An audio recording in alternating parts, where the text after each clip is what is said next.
Bom, pessoal, obrigado a todos aí pela participação. É o primeiro evento aí que a gente faz via webinar aí da Abrig para os seus associados.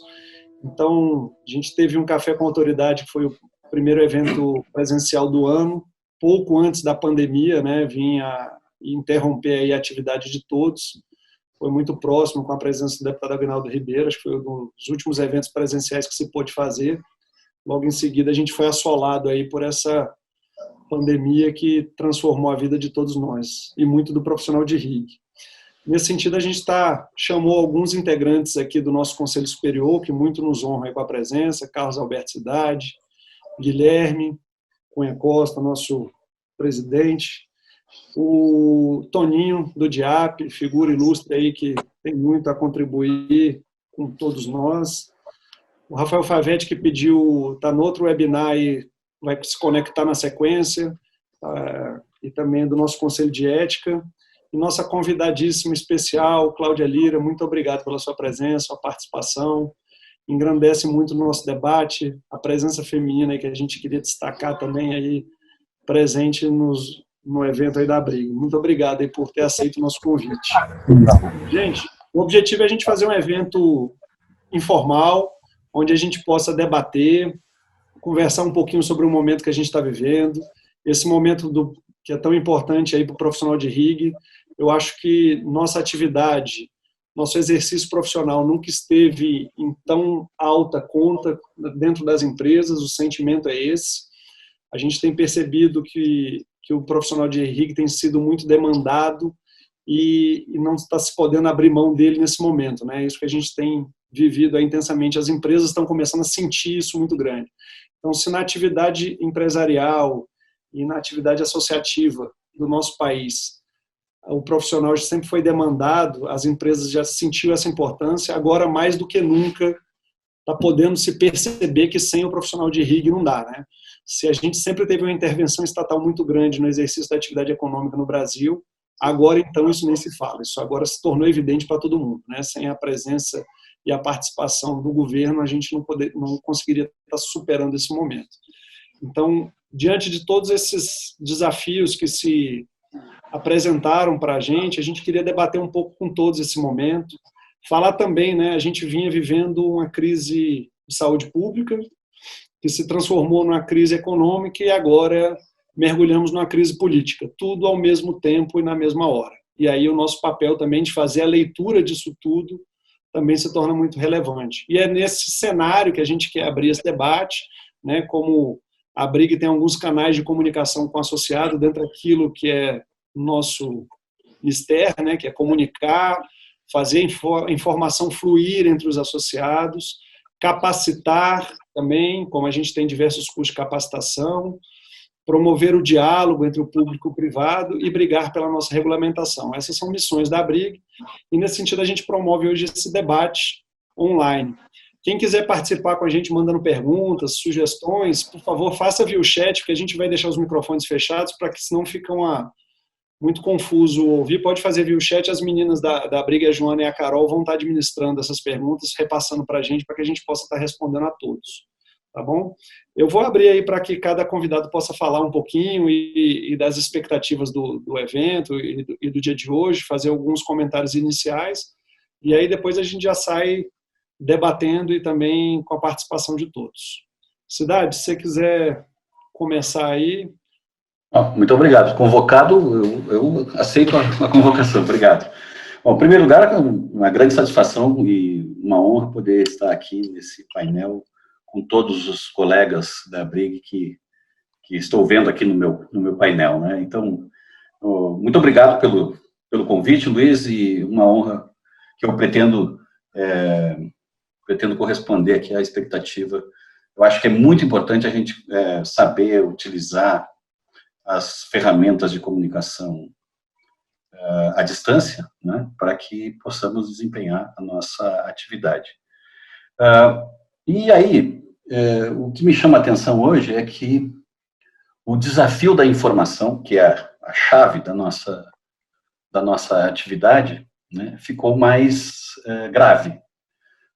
né? Nós temos que manter uma informação de boa qualidade, tanto do governante para a empresa, quanto da empresa ou das entidades para os governantes, para que tenhamos boas legislações, regulações e boas decisões em políticas públicas.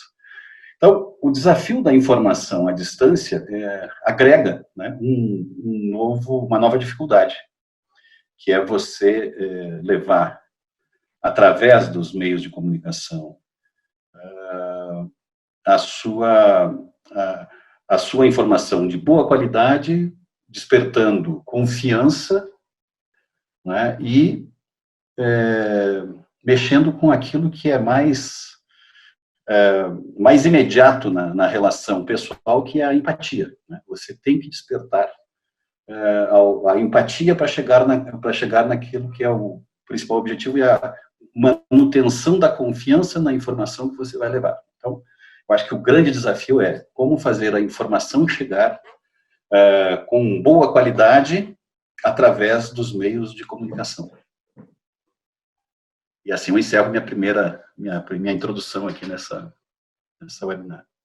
Perfeito. Vou passar para nossa representante aí das mulheres, Cláudia Lira, que possa falar um pouquinho para a gente das considerações iniciais.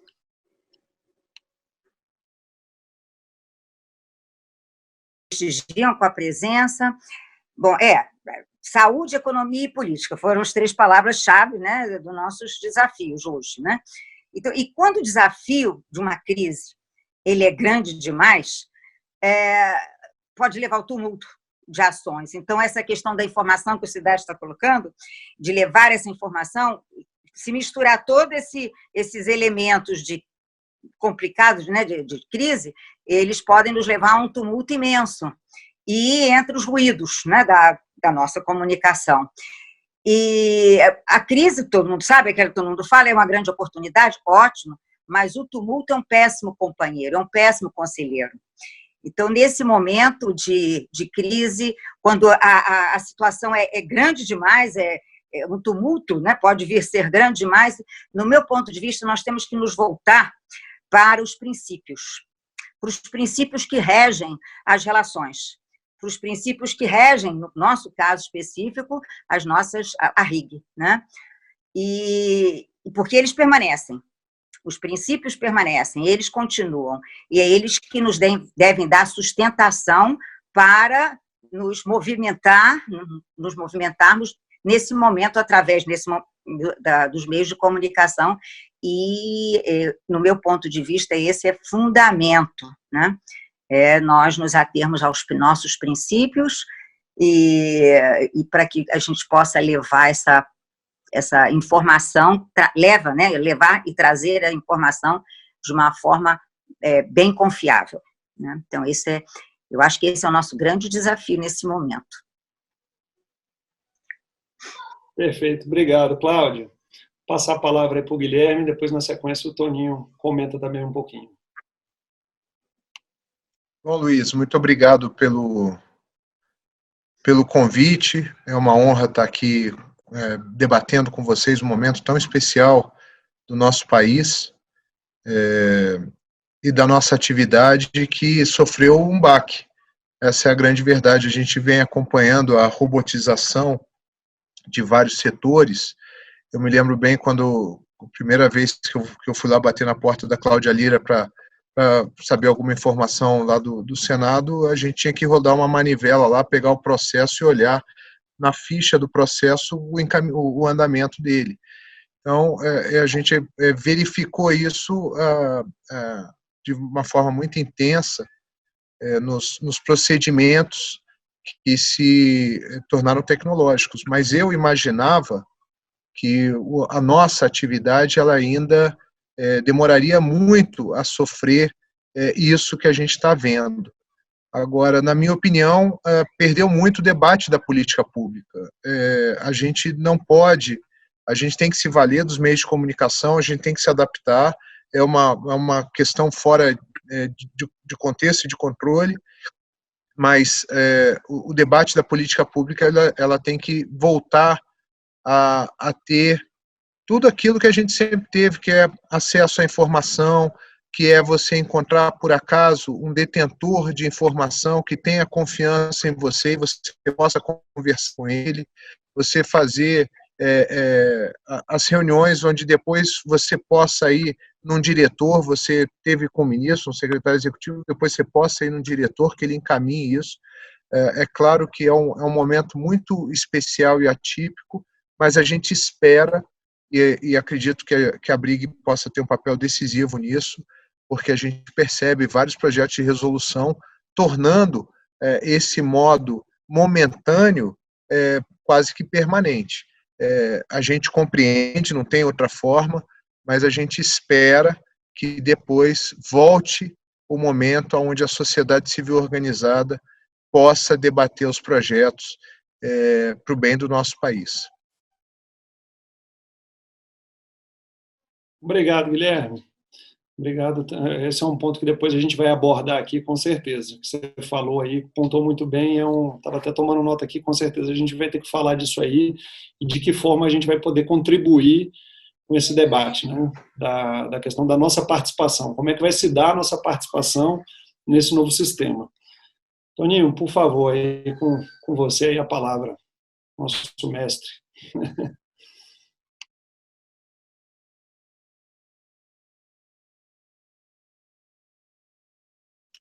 Vou liberar seu áudio, Toninho. Espera aí só um minutinho, você está com o áudio fechado.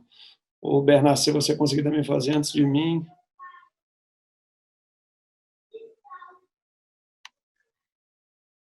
Escutando bem aí? Agora sim, agora está com áudio. Pode ir. Vamos lá.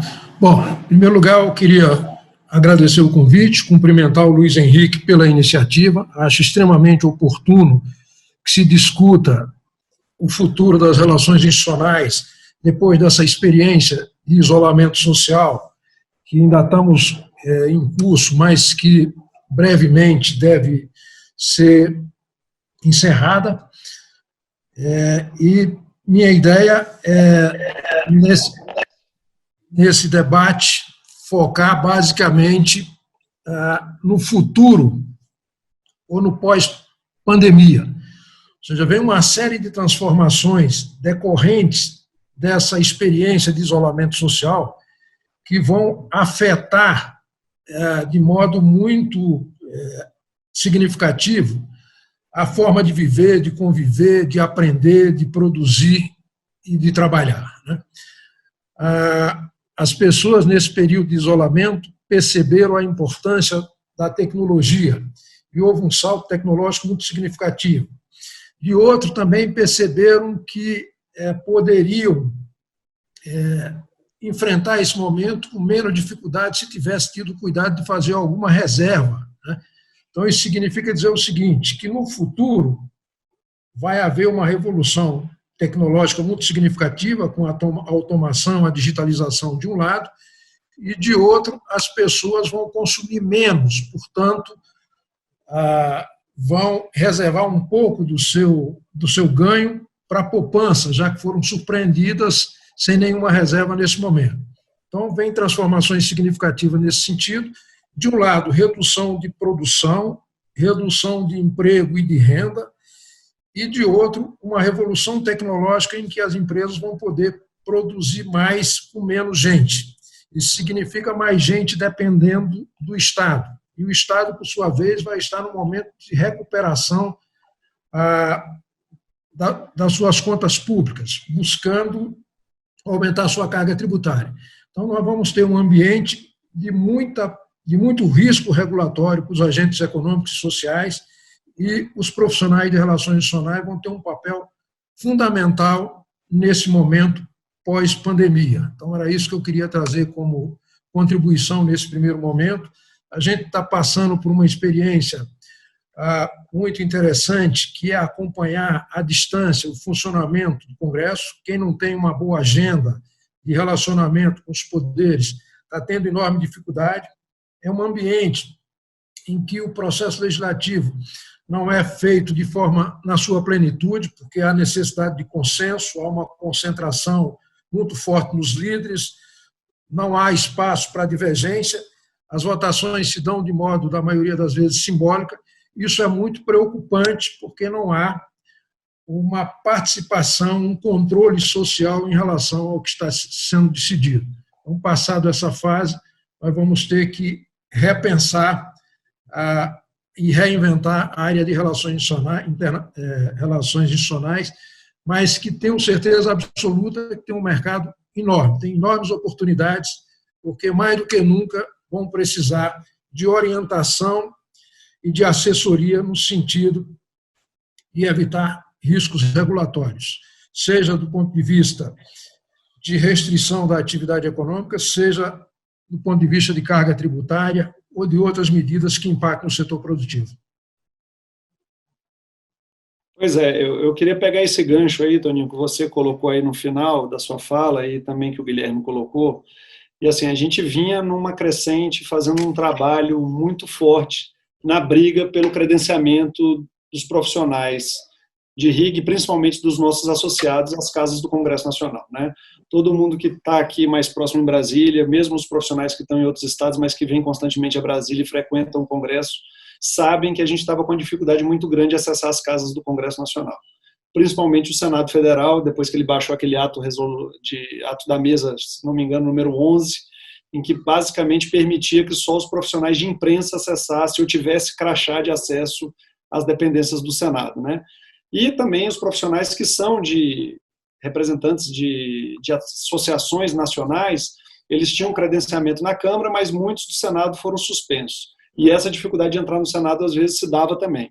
E os outros profissionais, todos os outros, né, que são de empresas privadas, que não conseguiam nem um crachá da Câmara, o que dirá o do Senado, então tinham dificuldade muito grande de acessar as casas. Então a gente vinha fazendo um trabalho forte, antes disso tudo acontecer, dessa pandemia tomar conta, de buscar o direito de acesso, né, que é a isonomia de acesso dos nossos associados às casas, às dependências do Congresso Nacional. E aí a gente é surpreendido com a pandemia, votação remota, as votações, como o Toninho bem colocou, ocorrendo de forma online, sem a participação da sociedade civil, das partes interessadas, né? E agora é outro debate que se apresenta, que eu, para ser muito sincero com vocês, a gente tem que propor alguma coisa, porque não adianta também só, não cabe a nós como associação simplesmente reclamar, mas a gente vai ter que propor alternativas às mesas tanto da Câmara quanto do Senado, de como se dará a nossa representação, né?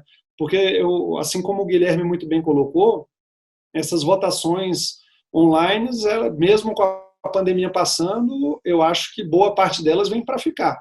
Eu acho que muitas votações e comissões vão continuar acontecendo de forma online, depois no futuro, projetos de menor importância, né? A gente está vivendo um momento muito atípico, sessão do Senado com votação ocorrendo num sábado, quer dizer, é muito diferente, tudo muito novo para todo mundo, né? E também, como o Toninho colocou, quem não tem uma boa agenda de contatos fica numa situação difícil. E mesmo aqueles que têm acesso ao celular dos parlamentares, você manda uma mensagem, né, não sabe de que forma aquilo impactou ou surtiu efeito para aquele parlamentar, por mais que você tenha proximidade. Então, isso é uma coisa que eu já deixo o debate posto aqui.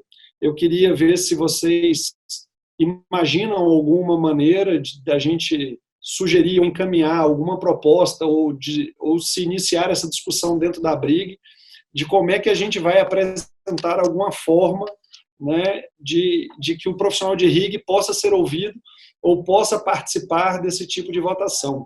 E aí eu franquio aí a palavra aberta a qualquer um de nossos convidados e também as perguntas aí que possam ser via chat de todo mundo que está nos assistindo.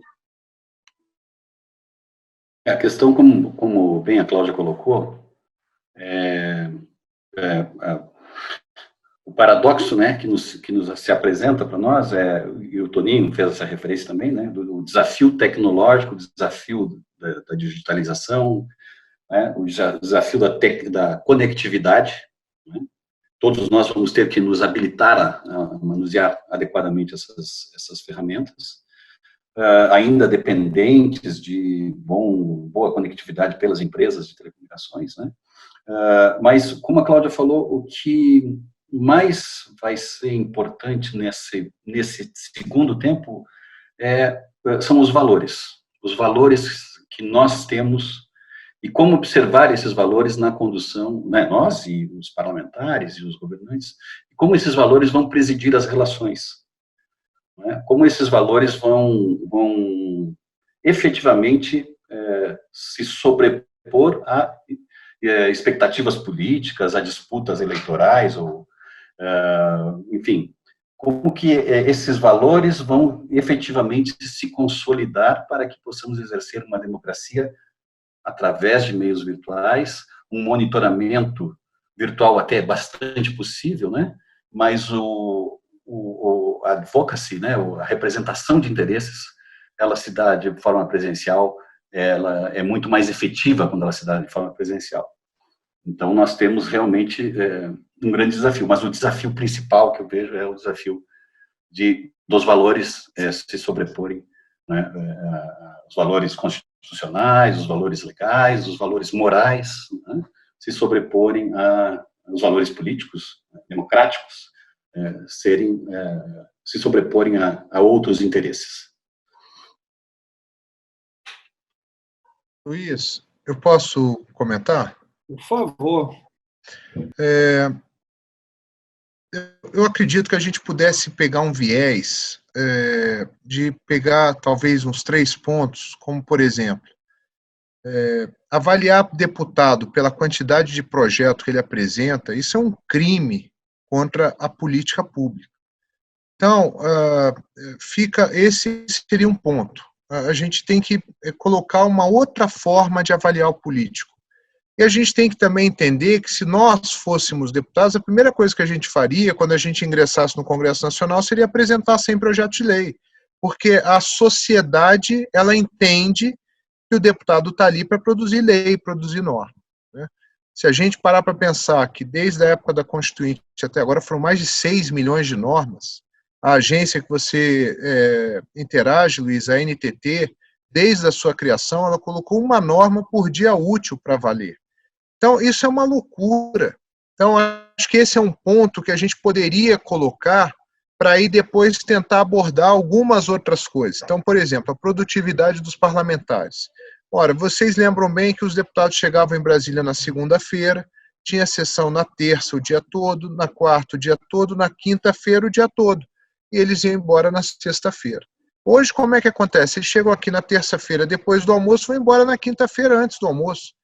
Então, quer dizer, complicou. A gente não tem mais condição de debater projetos de qualidade. A gente tem que parar de votar quantidade para poder debater qualidade.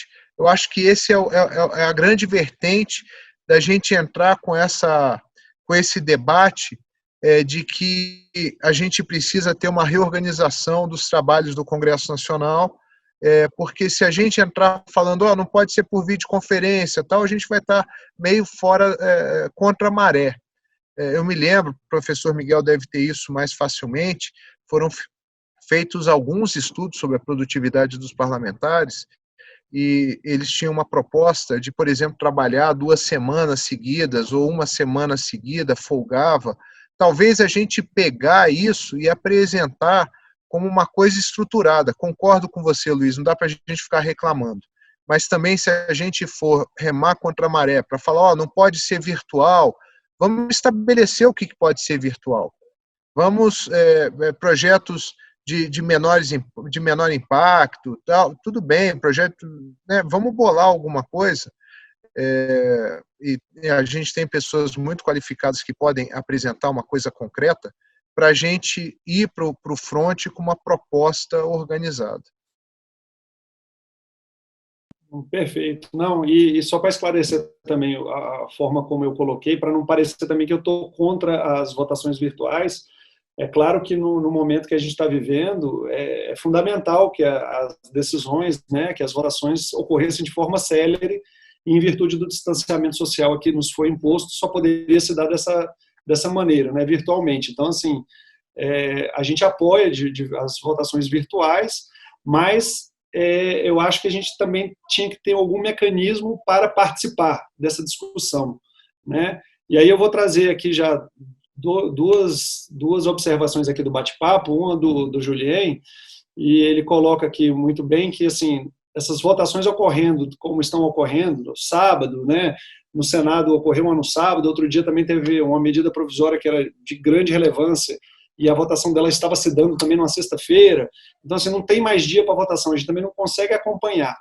Então, o volume de trabalho para o profissional de RIC, sem dúvida, ele cresce muito, né? Medidas provisórias quase toda noite, né? Então, a gente, às vezes, estava preparando um relatório, acabava ele às 11 horas da noite, quando a gente achou que ele estava pronto, aí dava uma olhada, tinha saído um MP que mudava tudo aquilo que a gente tinha escrito. Então, assim, sem dúvida nenhuma, o volume de trabalho para a gente tomou outra proporção. Isso quando não tem a MP que muda a MP, né, Luiz? Isso, quando não tem MP que muda a MP. E sem contar que antigamente a gente numa corrida no Congresso, a gente ali numa comissão, a gente passava ali no corredor, falava com 2, 3, 4 parlamentares e resolvia uma enormidade de coisas. Hoje em dia isso também não acontece mais. Então, assim, a gente muda a nossa forma de trabalhar, né? E aí eu vou já chamar, que é uma provocação do professor Miguel, que eu também fiz lá no webinar da FGV, que eu já tinha levado essa provocação do professor Miguel. A gente tem a PEC 10, né, a PEC do orçamento de guerra, que ela se deu uma votação na Câmara dos Deputados em 2 turnos num dia. E aí o professor Miguel deixa essa provocação assim, isso está correto? Está certo, ninguém vai se opor à PEC do orçamento de guerra, mas será que votar PEC 2 turnos no mesmo dia, de forma virtual, será que isso não merecia um debate mais apurado? Será que votar PEC em período de estado de calamidade por votação remota, será que é legal? Né? Então fica aí essa provocação para a gente pensar também. E eu já vou fazer outra provocação aqui. Cláudia, você que ficou muitos anos lá no Congresso, assessorando a mesa do Senado, secretaria na mesa do Senado, como é que você está vendo essa votação aí remota, online? Como é que você está vendo tudo isso aí? Você se imagina a supressão de interstício, né? Supressão de interstício, sem publicação. Isso, exatamente. É confuso, vou falar do nosso lado primeiro, né, do lado de RIG, é confuso esse distanciamento, que a informação, como nós já todos nós sabemos, né, ela está defasada, ela acaba sendo defasada, porque na hora que se prepara uma coisa, já votou, né? Essa votação, e quando estava falando o que será depois, que o Toninho estava colocando o que será depois, eu não tenho dúvida de que nós vamos ter um mix. Esse é meu feeling, que nós vamos ter um mix entre presencial e virtual. E aí o que cabe em cada um também vai ser um debate grande, né? Entre nós, entre os parlamentares, com certeza.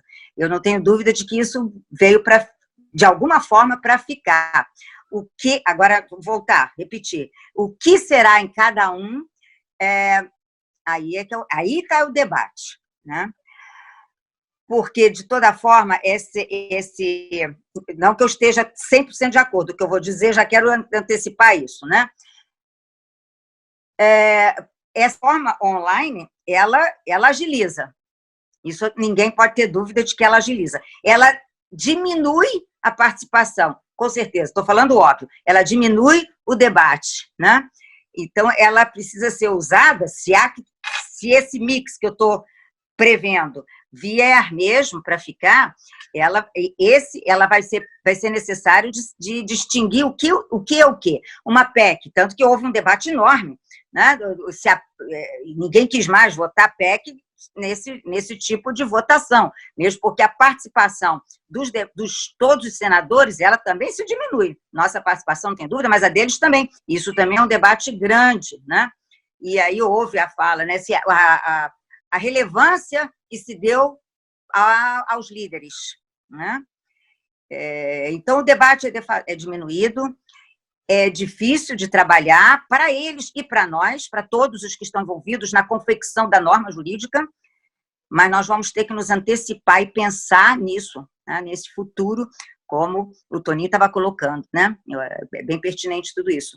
Como ficar depois, porque agora está posto. O que agora está posto, né? Por quanto tempo?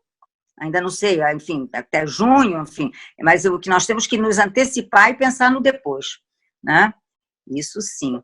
Agora, o que está posto está aí, é difícil, sim. É necessário? Também sim, né? Tinha que ter uma solução. mas eu não me prenderia muito mais no agora. Eu acho que nós temos que nos antecipar no debate. Tá? Perfeito. Obrigado, Cláudio. Toninho, você quer comentar? Depois eu vou abrir para o Favete, o nosso outro convidado que acabou de ingressar aí também. Mas Gostaria sim. Eu acho que essa modalidade de votação é extremamente preocupante. Ela é incompatível com um ambiente de transparência, de participação cidadã e de controle social. Esse ambiente de surpresa não é saudável para a democracia. É fundamental que, num ambiente como este, emergencial, de uma crise em que o governo precisava da autorização do Congresso para poder gastar sem risco de ser responsabilizado, do ponto de vista de descumprimento da regra de ouro, do teto de gastos, etc., é uma situação excepcional e limitada a isso faz sentido. Assim como também fazia sentido votar emergencialmente algumas leis que socorressem os trabalhadores informais, né, que desse condições das empresas sobreviver nesse momento, que garantisse recursos para os estados e municípios num ambiente de dificuldade como esse, mas tem que se limitar isso apenas a essas situações absolutamente emergenciais. Estender essa modalidade de votação para qualquer outro tema é excluir a sociedade da participação nesse processo, isso é profundamente temerário. É, portanto, fundamental que a gente trabalhe na perspectiva de não permitir que esse modelo se estenda para votações que não sejam aquelas muito urgentes e que a inexistência dessa votação coloque em risco a vida de pessoas. Fora disso, não se deve admitir essa possibilidade. É uma loucura completa. Ontem se votou na Câmara um projeto que chegou do Senado naquele mesmo dia, né? E hoje já chegou no Senado, já está se votando alterações da Câmara de uma maneira que as pessoas não têm conhecimento do que está sendo votado. E o Estado tem o poder de impor conduta e punir seu descumprimento, tem o poder de legislar, portanto, fazer leis obrigatórias para todos, e tem o poder de tributar. São poderes, monopólios extremamente fortes, que interferem na vida das pessoas. E as pessoas não podem aceitar que as autoridades decidam sem que haja algum tipo de participação. Os parlamentares não conhecem tudo, não sabem tudo. E é importante saber qual o impacto disso nos agentes econômicos e sociais. Então, é fundamental essa participação. Nós vamos ter aí um ambiente de pós-pandemia em que aqueles países que estiverem organizados, né, e tiverem uma estratégia bem definida vão sair mais rápido. Lamentavelmente, não é o caso do Brasil. Além de desorganizado em meio de uma crise política e institucional monumental, não há uma estratégia clara.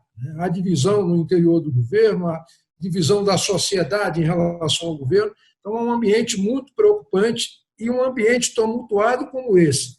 Permitir que se vote matéria que afeta a vida das pessoas, sem que tenha relação direta com essa urgência, com essa emergência de salvar vidas, realmente é uma temeridade. Então, precisamos ter um posicionamento muito firme nessa direção. Aquelas medidas que eram para salvar empregos, salvar vidas, salvar empresas, e permitir que os estados e municípios pudessem ter condições de agir nesse momento de pandemia, faz sentido. Mas, fora disso, não faz o menor sentido. E, em relação às credenciais, eu estou de acordo, devemos pressionar fortemente o primeiro secretário e o presidente do Senado, que não faz o menor sentido excluir esses segmentos do acesso às dependências do Congresso, porque, do modo como está sendo feito, cada vez mais se restringe o acesso lá.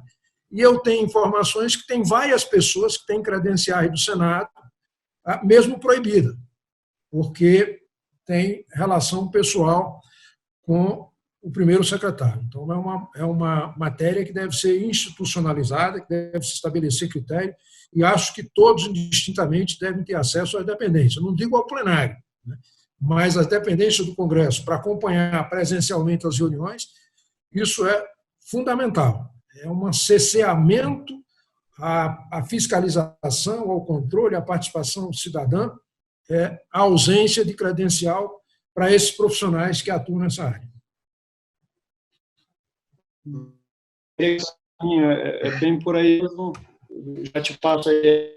Eu bem penso como você, a gente brigou e continua brigando dessas audiências, me ofereceram o credenciamento, não, vou dar o seu credenciamento, não quero, só vou querer o credenciamento quando a gente conseguir para todos os associados. Então, eu continuo também entrando como visitante, como todos, sofrendo, sim, antes disso tudo, né, como todos os nossos associados estão passando por essas dificuldades.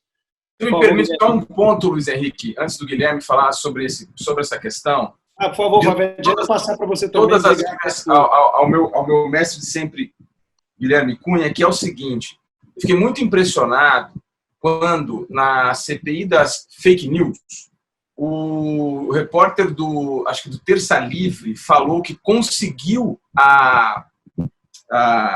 o credenciamento diretamente na primeira secretaria, entrando com um protocolo comum. Ele disse o seguinte: eu fui lá, entrei com um protocolo comum e consegui o credenciamento. Eu achei aquilo muito...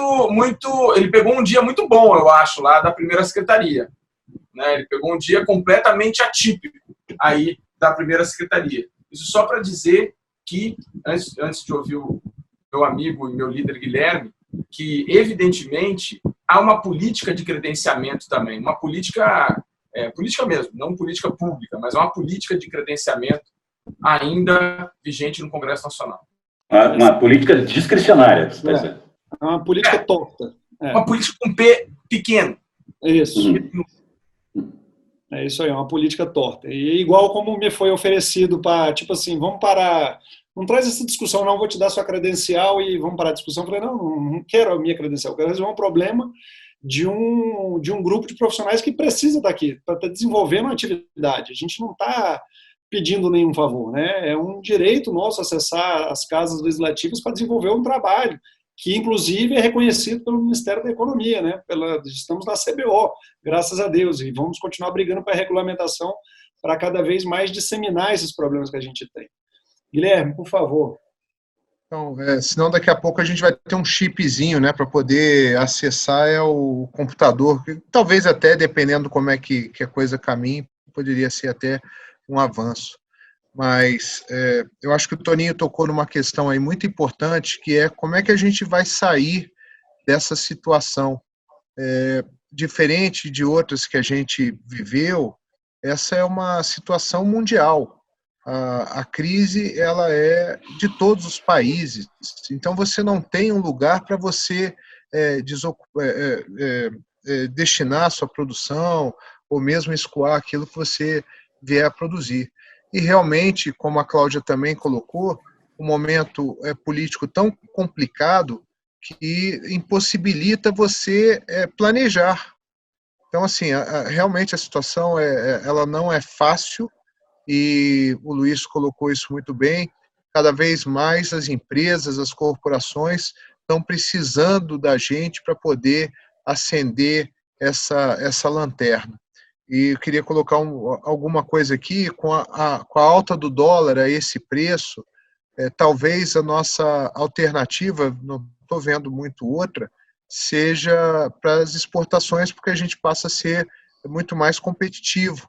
Há pouco tempo atrás o dólar não estava R$3. Então, acho que esse vai ser o nosso grande caminho para poder tracionar, criar alguma condição para depois a gente se organizar. Mas, por outro lado, acho que a gente tem sempre que buscar as oportunidades nas dificuldades, as oportunidades legítimas, lícitas. Então, obviamente, o governo ele vai estar mais sensível às nossas provocações e às nossas propostas. Então, eu penso que a gente vai ter um momento muito importante da nossa atividade, sendo proativo, levando coisas prontas, porque vão ser vários setores que vão tentar cada vez mais influenciar a decisão governamental. Favete, você que é meu ídolo, eu estava triste aqui, a estrela maior dos webinars não estava aqui conosco, né? Eu estava num call com um cliente, são dessas coisas. Né? Mas Pois estamos é, aqui para aprender com todos.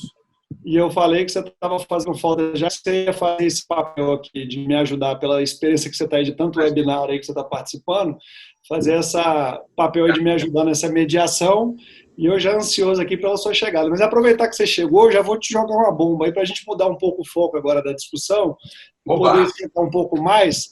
A gente começou falando aqui no nosso debate que a gente começou assolado por uma crise de saúde pública, que rapidamente se transformou numa crise econômica, e, por fim, como no Brasil não podia ser diferente, a gente tinha que aumentar mais o caldeirão, e aí tem uma crise política agora que a gente está vivendo. Vamos falar um pouquinho de conjuntura aí, como é que vocês todos estão vendo isso aí, o momento que a gente está vivendo, essa crise política no meio de tanta turbulência já que o mundo inteiro vive, e aí o Brasil, para temperar mais um pouco, a gente adicionou um caráter político ainda em tudo isso. Como é que vocês estão vendo isso?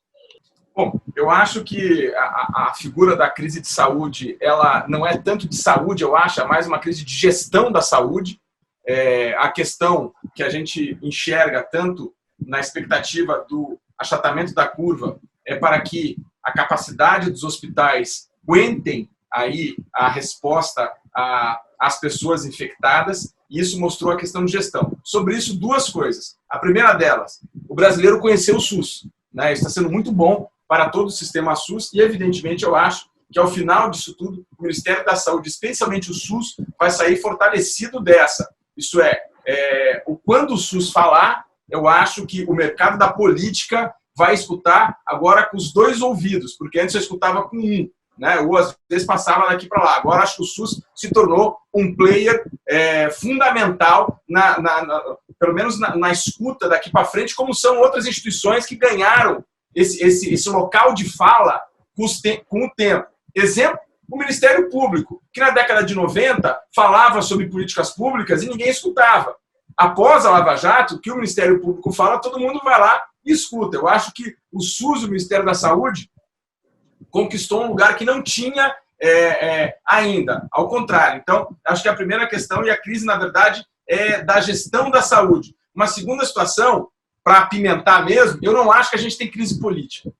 Eu acho que a palavra crise política, enfim, é dependendo do que se entenda por crise. O que nós temos é uma tensão política já precificada por todos os analistas políticos que estão nos ouvindo aqui desde 2014. Eu acho que na verdade, desde junho de 2013, com as passeatas, já se precificava aí a tensão política e, evidentemente, em virtude da polaridade. Ora, a dinâmica da política nos últimos 20 anos foi a tentativa de centralizar a discussão em menos partidos.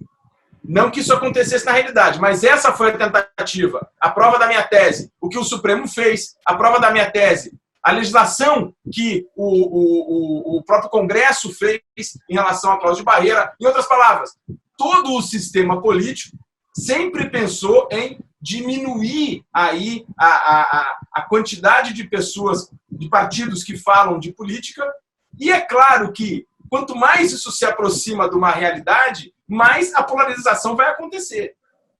Então, esse era um caminho natural que já vinha ocorrendo, essa tensão já vinha ocorrendo, vários aqui já precificavam isso, e claro, tendo o debacle da esquerda no poder, assumiu o outro pêndulo, assumiu agora uma direita mais extremada, evidentemente, e com um discurso populista, claro, e que tem aí um terço do eleitorado. Em que cenário? Nesse cenário dessa tensão mais polarizada. Eu não acho que isso é crise por um motivo simples, meu presidente. Crises passam. Eu acho que esse talvez seja o novo normal durante algum tempo. Creio que essa tensão da polaridade, e claro que eu estou sendo um pouco teatral, até para apimentar um pouco a nossa conversa, mas eu acho que essa nova tensão polarizada, ela vai se manter durante um tempo. Ela não é uma crise, não é um pico que volta. Isso já é o novo normal. Não é? E qual é a minha prova disso? Minha prova disso é que dentro do debate político as coisas permanecem assim. É só qualquer um ligar o grupo de WhatsApp aqui e ver o que a sua prima lá de Mozambinho fala sobre o Bolsonaro ou sobre o Lula. Você vai ver que é isso. É uma polarização tremenda. E, portanto, os núcleos de partidos e lideranças circulam mais ou menos nessa polarização aqui. Né? Eu já ouvi, por exemplo, essa semana que Dória é comunista. Eu ouvi, por exemplo, essa semana que Witzel é petista, entendeu? E, pasmem, que Moro é petista. Eu escutei isso essa semana de um cliente que não é uma pessoa que não lê, ao contrário. Então, veja, como explicar isso? Evidentemente, essa polarização. Mas não creio que essa polarização significa uma crise política. Eu acho que está tudo precificado e digo mais. Acho que você tem mestres políticos neste jogo, nessa arena da tensão. Você tem gente que se dá muito bem nessa tensão, que navega bem, se navega confortável nessa tensão. Ora, a primeira questão de uma crise é que ninguém fica confortável. Quando você tem crise, você não tem se ninguém fica confortável. Ora, se tem players políticos confortáveis com essa tensão, é porque talvez essa crise não exista. É outro tema, é outro nome. Né? Então, eu prefiro falar, meu presidente, que isso é uma nova normalidade. Se isso é bom ou se isso é ruim, é um outro papo. Agora, que é uma nova normalidade E quando ela irá acabar? Aí é mais ou menos como achar a cura para o Covid. Não se sabe, não se tem ideia. O fato é que as coisas estão acontecendo nessa nova normalidade desde 2013. E coloco não só o governo Bolsonaro, coloco o governo Dilma nessa nova normalidade, coloco o final, especialmente o final do governo Dilma nessa nova normalidade, e coloco também a Pax, criada também pelo governo Temer, que também foi dentro de uma tensão. A gente não pode esquecer que o presidente Temer teve 2 pedidos de denúncia no Supremo Tribunal Federal que, por 2 vezes, ele teve que conquistar, no mínimo, 171 votos na Câmara dos Deputados, num mandato de 2 anos. E mais, em uma quase cassação pelo TSE. Num mandato de 2 anos, você teve 3 momentos de tensão. A gente poderia colocar isso como crise se o presidente Temer tivesse uma outra fala, uma outra logofala, uma outra forma de falar. Como ele não estressava na hora de falar, nós não víamos isso como crise, nós víamos isso como tensão. O atual presidente ele tem uma maneira diferente de se pronunciar, e a gente coloca isso como crise. Mas, na verdade, é a mesma tensão, na minha visão, desde 2013. Portanto, para resumir minha fala, número 1, a crise não é da saúde, é do sistema de saúde, é do sistema de gestão, e não só do SUS, também do mercado privado de saúde. Isso no mundo inteiro, não é só aqui não, isso é no mundo inteiro. Número 2, o player Ministério da Saúde entrou para ficar, eu acho. Acho que agora o SUS vai ter uma outra categorização em relação ao mercado da política, em relação ao Congresso, em relação à sua fala e por aí vai. E número 3, para mim, não vivemos uma crise política. Vivemos uma nova normalidade de tensão política que vem desde 2013, vem das alterações normativas que a gente está fazendo no sentido de polarização. Então, para mim, são esses os pressupostos que eu trabalho na minha tentativa aí de contribuir nesse debate que tem, só pelo que eu estou vendo aqui em cima, Carlos Cidades, professor Miguel Jerônimo, meu Deus do céu, eu estou atrevido demais em dar, acabei de escutar o Toninho, estou atrevido demais aqui em falar essa minha perspectiva de que não há uma crise política, há uma tensão polarizada que vem de muito tempo já. Obrigado, Favete, sempre bom te ouvir. Realmente a gente está com uma audiência aqui de altíssimo nível, realmente aí só profissional. Até brinquei no início, falei, vamos juntar esse time todo e abrir uma grande consultoria aqui. Vamos rachar de ganhar dinheiro. Os melhores estão aqui nessa sala. Muito legal. Obrigado a todos pela presença, um nível muito alto aí da participação, sem dúvida. Sempre bom te ouvir nesse ponto. Você traz um... Oi? Eu queria fazer um comentário a respeito da intervenção do Favete. Já te passo aí. Só colocando também que uma observação que eu espero, assim como você, e acho que todos nós aqui, né, que esse player do Ministério da Saúde, do SUS, entre para ficar. Se Deus quiser, ele ganha estatura e ganha em relevância de percepção por toda a sociedade. Imagina me diga um parlamentar hoje que se o gerente nacional do SUS ou se um representante pessoal do SUS queira falar com esse parlamentar não vai atender. Me diga um, todos irão. Com certeza, hoje ele tem essa relevância e eu espero que ele permaneça com essa relevância, assim como você colocou. E é legal essa percepção de a gente não estar numa crise política, a gente tem um tensionamento que já vem há um bom tempo. Por favor, Toninho, comenta aí para a gente. Enriquece esse debate aí para a gente. Eu queria fraternalmente discordar do meu amigo Favetti. Eu acho que tem uma crise político-institucional e grave, e a solução não é uma solução fácil de ser adotada. Em primeiro lugar, porque as alternativas postas passariam pela renúncia do presidente, uma renúncia negociada, que ele não topa, passaria por um processo de impeachment, mas tem uma série de dificuldades. A primeira delas é o fato de que o presidente tem uma popularidade ainda muito elevada, há uma resiliência muito grande, um grupo que o apoia de forma muito firme. Há desconfiança dos chefes de poderes, veja o que eu estou dizendo, desconfiança dos chefes de poderes e dos chefes de órgãos autônomos em relação ao vice-presidente, o general Hamilton Mourão. O sentimento desse chefe de poderes é mais ou menos o seguinte: entre um capitão indisciplinado e um general 4 estrelas indisciplinado, ambos foram afastados do Exército por indisciplina, qual que deve continuar à frente da presidência da República, ou qual o que tem mais capacidade de implementar as suas medidas. O presidente Bolsonaro tem levado ao limite da tolerância das instituições o seu estilo bonapartista, né? É um estilo contestador que divide a população. Ele não tem compreensão de qual é o papel ou quais as funções do presidente da República. O presidente da República tem 3 funções no Brasil: chefe de Estado, chefe de governo e líder da nação. E o Bolsonaro tem dificuldade nessas 3 dimensões. Dá declarações que atropelam, prejudica negócios, provoca crise desnecessariamente, etc. Então, é um ambiente de muita dificuldade, de muita tensão, e que só não foi ainda, como disse, só não houve um desfecho ainda em função dessa dificuldade ou dessa preocupação. Se o presidente cair a uma popularidade inferior a 15%, eu não tenho dúvida que rapidamente essas medidas serão adotadas. É um presidente que, do ponto de vista histórico, nunca houve um presidente que teve tanto desinteresse, foi tão disfuncional na articulação com o parlamento. As MPs estão todas perdendo a eficácia, estão caducando. Não fosse a circunstância de ter na presidência da Câmara alguém com compromisso, como o Rodrigo Maia, né? Com a agenda liberal do governo, com a agenda fiscal que o Paulo Guedes defende, esse país já estaria numa situação muito mais complicada do que se encontra.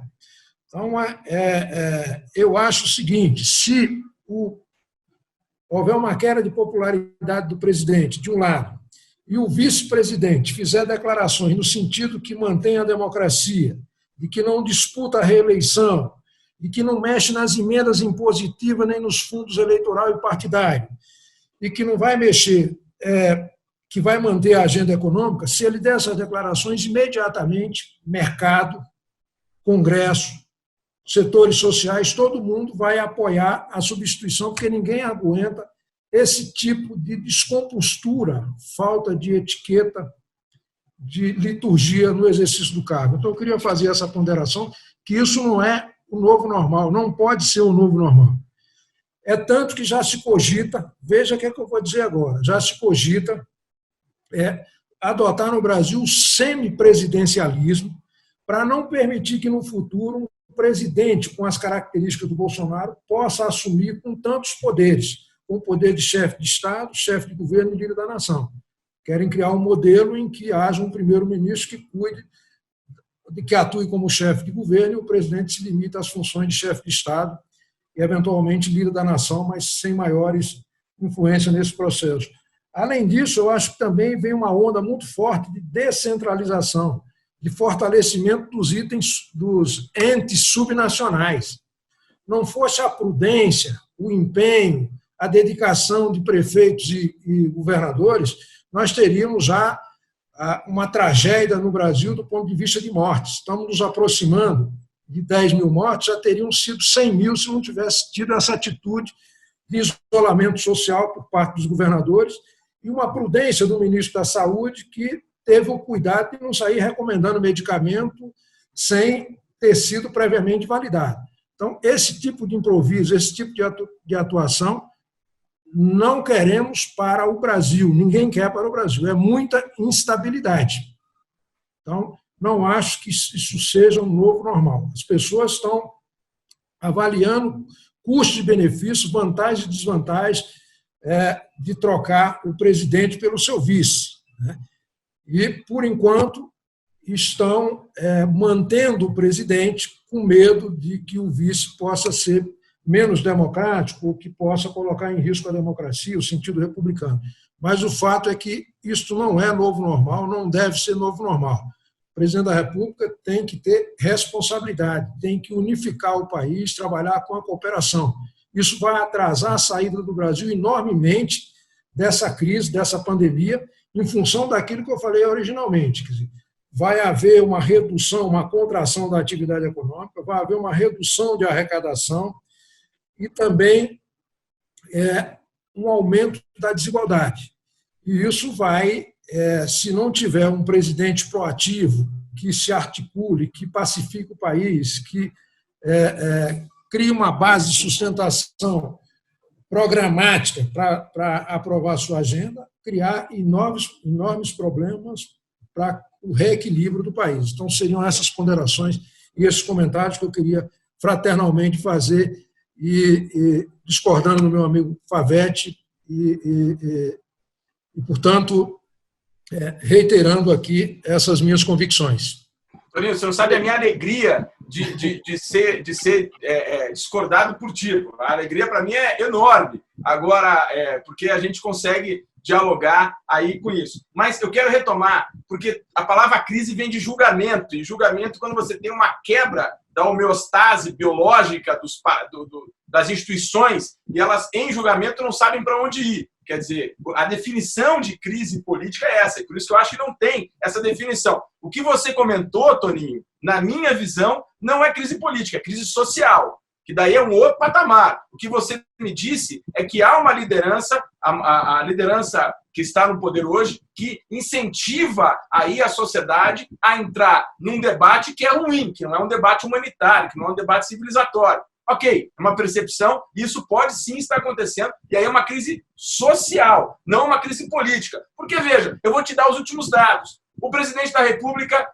nomeou o delegado-geral da Polícia Federal, o ministro do Supremo Tribunal mandou parar e parou. O presidente foi lá, reclamou, disse que isso, aquilo. Ok, cumpriu a decisão. Então, o presidente ia mandar embora os venezuelanos, um outro presidente do Supremo que não pode mandar embora, e não foram mandando embora. Então, se tivesse crise, meu ponto é, se tivesse crise, política, essas decisões não seriam cumpridas. Se tivesse crise política, ou crise institucional, que é pior, é um outro patamar da crise política. Se tivesse crise política, partidos iam se retirar do Congresso Nacional. Se tivesse crise política, partidos iam se retirar do governo. Se tivesse crise institucional, o presidente não ia acatar as decisões de um poder ou outro. Portanto, eu acho que a gente não tem crise, por isso é meu ponto, e por isso eu quero voltar a esse ponto que é muito importante, porque parece um pressuposto, às vezes, que é um mantra, né, que há uma crise política, e na minha visão não há uma crise social. Aí um outro ponto. Por que é uma crise social? Porque no dia do trabalho, mulheres enfermeiras que estavam lá foram agredidas por uma outra pessoa. Isso é uma crise social. Ok, uma crise social. Mas uma crise social que talvez a gente já veja desde os black blocs. Só que a gente não se tocou para o tamanho da crise social. A gente talvez não entendeu o tamanho da crise social. Então, só por esse ponto, Toninho, meu mestre de sempre, eu quero reafirmar a minha visão de que o termo crise política não é o mais adequado para mim, no meu modelo de análise, a ser aplicado agora, e muito menos crise institucional. Se o presidente da República não tivesse ouvido o Supremo Tribunal Federal, ou, enfim, qualquer coisa desse, aí sim teríamos uma crise institucional ou uma crise política se algum partido, se o Democratas falasse assim, com a demissão do Mandetta, eu me retiro da política nacional e vou fazer a minha política, aí seria uma crise política. Mas não é isso que a gente está vendo. O que a gente está vendo é uma tensão. Na sociedade, sim. Na sociedade, há uma crise social que já vem de algum tempo e, segundo pessoas muito mais autorizadas do que eu, essa crise social iria acontecer de qualquer maneira em virtude do esgarçamento que nós temos, do abismo social que temos. Favete, a gente está com duas posições bem colocadas aí, com visões bem distintas aí, a sua do Toninho, o que é muito legal, porque aí enriquece enormemente o debate. E aí eu queria aproveitar para abrir aí para os nossos outros debatedores, eles comentarem um pouco também a percepção dos dois lados aí, o Guilherme, o Cidade, a Cláudia, que eles gostam. Vou fazer só alguns comentários aqui de algumas contribuições que a gente recebeu. A Kathleen, por exemplo, falou que depois da saída do Moro, a popularidade do Bolsonaro ainda foi aumentar, né, segundo alguns institutos. Outros pedem para vocês comentarem também, para todos comentarem como é que vislumbram aí, se tem espaço político ou não para o impeachment, se de certa forma foi colocado pelo Toninho. Também o Bernard coloca aqui para a gente se semipresidencialismo seria quase um parlamentarismo, né? Como é que a gente também enxerga isso. E também foi colocada essa questão da última decisão do ministro Alexandre de Moraes, que bloqueou a nomeação de um diretor da Polícia Federal, que é um ato privativo do presidente da República. Só uma pimenta, antes que alguém fale sobre isso, o ministro Gilmar bloqueou a ida do Lula para chefe da Casa Civil. Quer dizer, outro patamar de categoria, outro patamar de liderança, outro patamar de ministério, e na época não se falou de crise política. Vamos lá, quem quer comentar aí, por favor? Cidade, Cláudia, Guilherme. Na época a crise política já estava instalada, né, Favete? A crise política já existia. Né? Mas o que eu entendo que está funcionando é o sistema de freios e contrapeso. Ainda está funcionando. Né? Mas eu não posso desconsiderar o que disse o Toninho, de que há um movimento político que pode se traduzir em seguida em uma ação que vise tirar o presidente da República. Né? O assolamento de ações, né? E principalmente o enfrentamento com os outros poderes, né? Através dessas manifestações de rua, incentivadas pelo presidente, podem vir a provocar algo que não seja esse caminho, ou que não traduza esse novo estado de coisas que o Favete aponta. O desprezo pela política, né, apresentado até agora, ou pela velha política, que era um bordão eleitoral, ele foi trazido para dentro do governo. Né, e isso fez com que os parlamentares que apoiavam esse governo já abandonassem o próprio governo. Né? O próprio PSL hoje é um partido que já não poderíamos dizer que é da base do governo. Apenas alguns parlamentares são da base do governo. Né? E o que nós vemos hoje é uma aproximação do presidente à velha política, mesmo continuando com o discurso eleitoral lá fora. E eu acho que ele vai fazer isso. Ele vai se aproximar dos partidos formalmente, porque ele sabe que o governo, pelos princípios constitucionais, não é exercido somente por ele. O governo é exercido pelo presidente da República, mas quem legisla é o Congresso, e quem aprova os atos, né, as regras, é o Congresso. Então, e isso a hora que isso for tentado se mudar, certamente nós teremos uma crise. Né? Mas a crise instalada, digamos, né? Mas tudo indica, por esses movimentos, que há uma tensão para que tenhamos uma crise. Né? Uma tensão, um esgarçamento para que cheguemos a uma crise. E aí, alguns provavelmente pensam que nós vamos ter as mesmas soluções de 1964, o que não necessariamente vai ocorrer. né? Jânio Quadros pensava que a solução era outra, né, quando fez a renúncia. Pensava que o caminho ia ser outro, e o caminho foi para outro lado, né? Eu só quero fazer uma correção com o Toninho. Assim, o general Mourão não foi excluído do Exército por indisciplina. Ele saiu aposentado, né? Pelo governo do PT. O governo do PT o aposentou. Ele era comandante do Exército na Amazônia e o governo o puniu, botando na reserva. Não, nada disso. Não. Ele era comandante militar do Sul, quando ele fez aquele discurso contra, um discurso mais forte, reclamando do governo, né? E ele foi substituído no Comando Militar do Sul pelo atual comandante do Exército, o general Pujol, e veio para Brasília para ser o chefe da Secretaria de Finanças do Exército. E ele se aposentou como chefe da Secretaria de Finanças do Exército. Não foi aposentado, não. Bom, mas eu respeito o que o Vavete falou, mas considero que o Toninho tem um ponto muito importante, que assim, nós estamos prestes, se nós não temos a crise instalada, nós estamos muito próximos dela.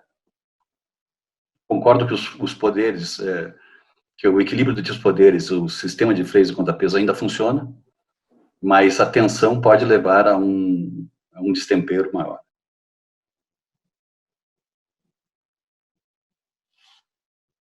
Bom, obrigado, Cidade. Eu queria ouvir aí a Cláudia e o Guilherme também, por favor, para contribuir, enriquecer com a gente. Cláudia, o microfone está fechado. Me ligou. Meu microfone? Tá bom. Ok?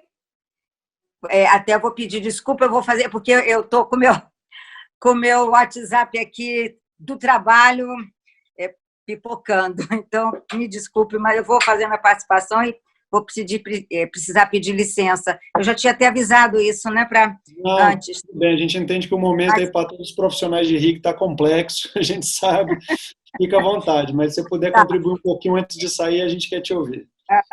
Ok.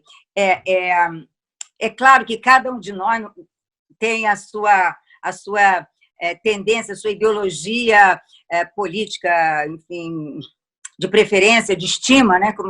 E agora, o que sempre me preocupa, eu vivi um impeachment, não estou dizendo que vai ter ou não vai ter, não vou entrar nesse mérito, é sempre um momento de, como é que eu vou dizer, essa é uma ruptura constitucional, sim, mas é uma ruptura, não tenha dúvida, se merece agora ou se não merece, também não vai dar tempo de eu me estender muito mais, né? Mas uma das coisas mais importantes, independente do que aconteça, isso que o Cidade colocou, freios e contrapesos nunca podem deixar de existir, nunca, porque então aí a ruptura literal, né? O que não acho que já aprendemos, que espero que tenham, aqueles que viveram, eu fui uma dos que vivi na época, né? Já aprendemos que não dá certo. Então, não importa a ideologia que cada um vá defender. O mais importante é que o que tiver que acontecer, ela tenha que acontecer dentro dos princípios de constitucionalidade, dentro dos princípios, vou repetir, freios e contrapesos. Não podemos sair disso, para que não se tenha um estrago. Aí é de país, né? Aí a real dimensão do que isso pode trazer, do que pode vir a acontecer. Acho que quase as respostas já estão prontas, né? Então, esse é meu ponto de vista. Eu gostaria bem mais é um debate bastante interessante esse, né? Aquietando um pouco as nossas, né? Eu tenho a minha, as nossas ideologias políticas para poder entrar num debate de país, né? De Estado, né? Aí cada um vai, enfim, faz ter o seu debate, né? Tá? Mas é muito interessante. Eu acho que deveríamos até ter porque o foco desse de agora seria que saímos não, logicamente viria, né? Porque RIC está vinculado ao contexto, né? Que nós vivemos, né?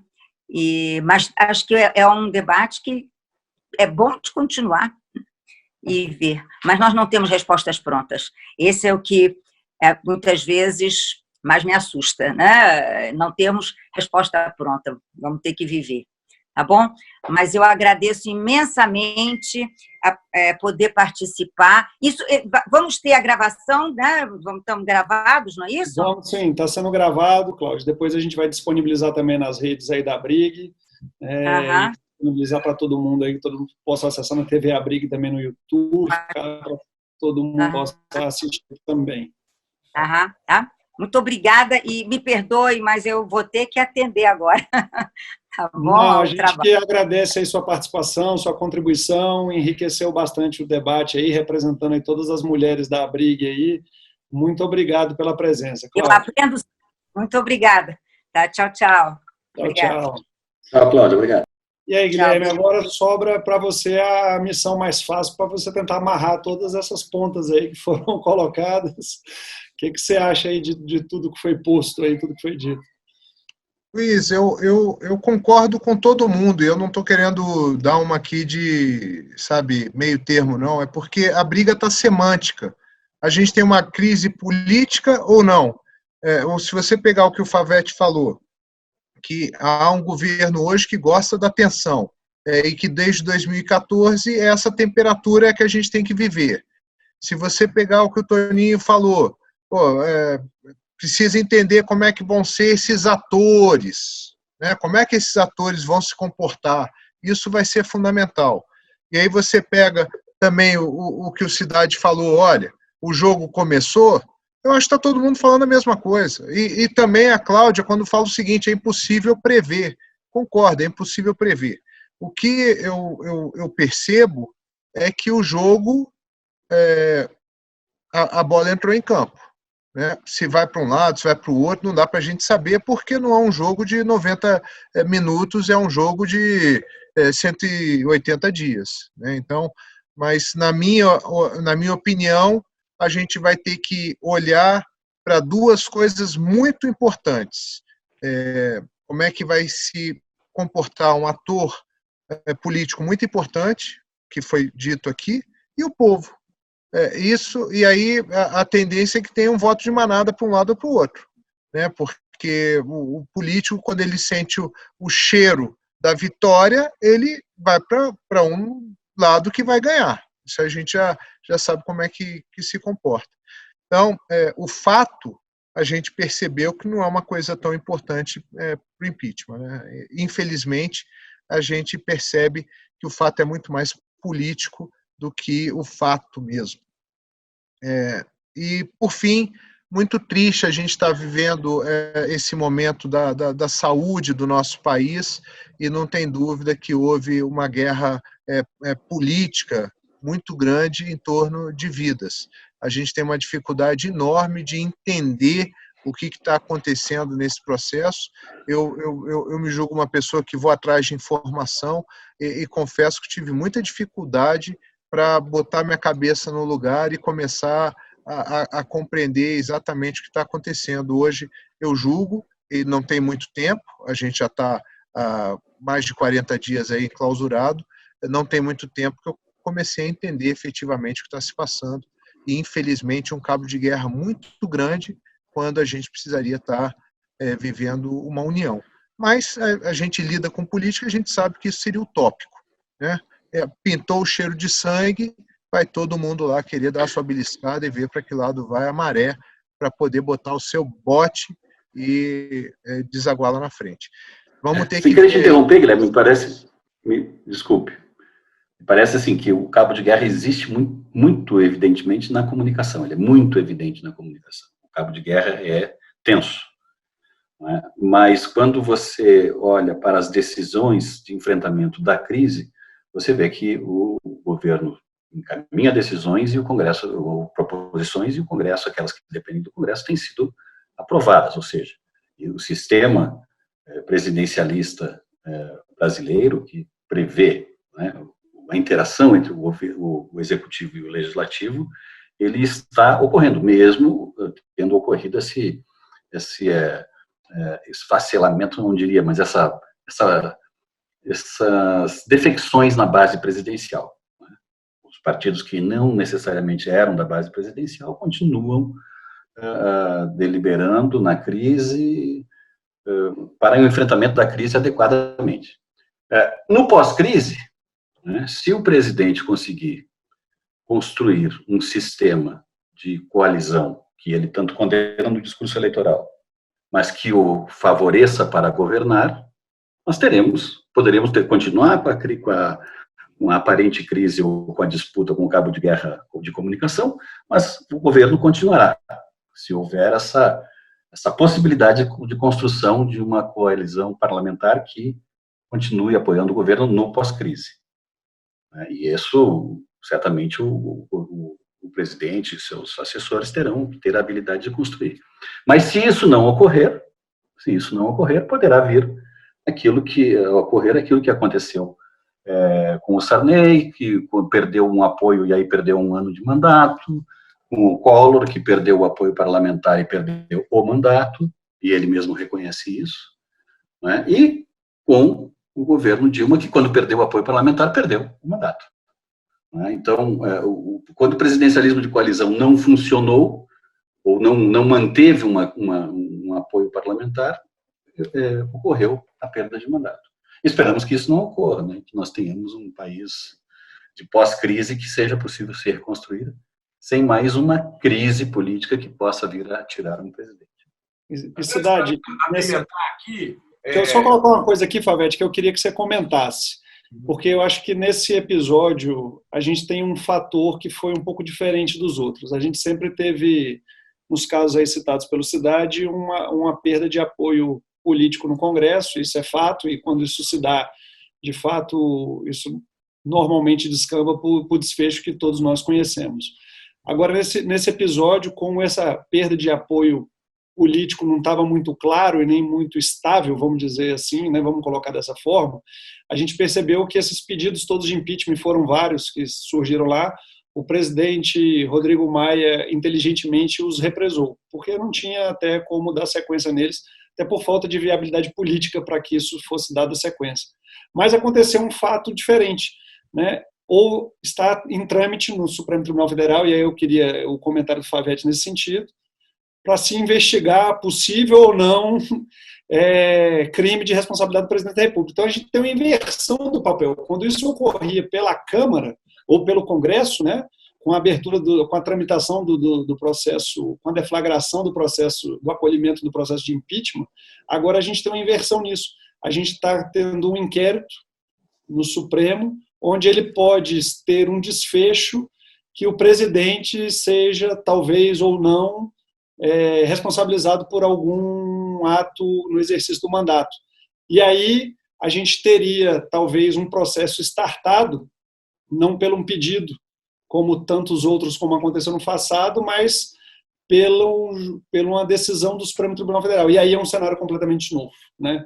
Como é que você vê isso aí, Favete? Você que já foi lá de dentro da casa do Supremo e como é que você, como um jurista aí também, que a gente considera bastante sua opinião, como é que você enxerga isso tudo? Obrigado pelo carinho. Só antes de falar sobre isso, presidente, eu só quero lembrar, na linha do Cidade, que a proposta feita por Jair Bolsonaro, candidato em 2018, para toda a Câmara que iria assumir e ser analisada pelo nosso Toninho, pelo nosso mestre Toninho, a proposta de Jair Bolsonaro foi o seguinte: eu vou governar em duas vias. Primeiro, com governadores. Segundo, com bancadas. Acho que todos aqui vão lembrar do modelo que Bolsonaro colocou antes da posse. O modelo não deu certo, por N motivos. Os governadores, nós temos 2 governadores hoje dos 2 principais estados do país contra ele, né? E as bancadas, isso, os meus mestres que estão aqui nos ouvindo já alertavam. É difícil governar com bancada, porque bancada é monotemática. A bancada só se movimenta para aquilo que é da bancada. A bancada não vai se movimentar, não vai entregar voto para a Previdência, para a reforma administrativa. Então, esse modelo de Bolsonaro, crackdown, entrou em lockout e agora está tentando se reinventar. Porque eu juro para você, eu não lembro de ter lido que é a primeira vez que nós temos um presidente da República que não tem partido dele no Congresso. O partido do presidente chama-se Aliança. Ele não tem um partido no Congresso. Aliás, ele não tem um partido formal ainda. Quer dizer, isso é inédito. Isso nunca teve. Isso realmente é muito novo. Segunda questão. São 5 maneiras de um presidente sair do cargo. 2 maneiras são não resistidas, que é a morte e a renúncia. Bolsonaro se disse um atleta esses dias atrás, então eu acho que ele está longe da morte, até porque ele não dirige o próprio carro, né? Então, está longe disso aí. Segunda coisa é a renúncia. Eu acho que a personalidade do presidente da República também não é uma personalidade de renúncia, ao contrário. Ele se alimenta na tensão, ele não sofre, ele não entra em depressão na tensão, tal qual o nosso ministro da Economia. Ele não entra em depressão, ele fica aguerrido na tensão. Então, são 3 maneiras, das 5, essas 2 não são resistidas, são 3 maneiras resistidas. A primeira delas, no Supremo Tribunal Federal, com uma denúncia, não temos denúncia ainda, só temos inquérito, uma denúncia do Procurador-Geral da República, que tem que ser o Procurador-Geral da República, que, aliás, todo Procurador-Geral, não esse, todo e qualquer Procurador da República pretende uma vaga no Supremo, ainda mais se tiver vaga do Supremo à vista. Volto ao raciocínio. Denúncia do Procurador-Geral da República. Se houver a denúncia, o Supremo, antes de receber a denúncia, para e manda para a Câmara dos Deputados. E se o presidente da República tiver 172 votos, o Supremo simplesmente engaveta a denúncia. Ele não pode seguir com a denúncia. Caso a Câmara libere o Supremo para receber a denúncia, o Supremo vai julgar o recebimento.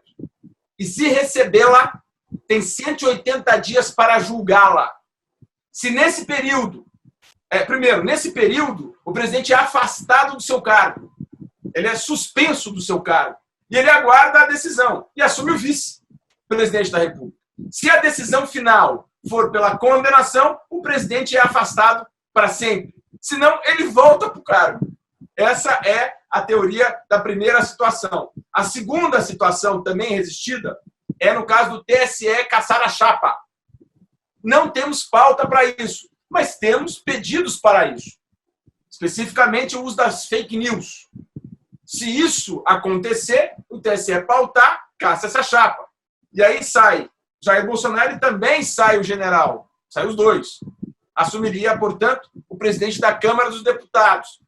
O próximo presidente da Câmara dos Deputados, porque não tem condições de julgar isso esse ano. Porque esse ano o TSE está lidando com as eleições, que talvez nem ocorram.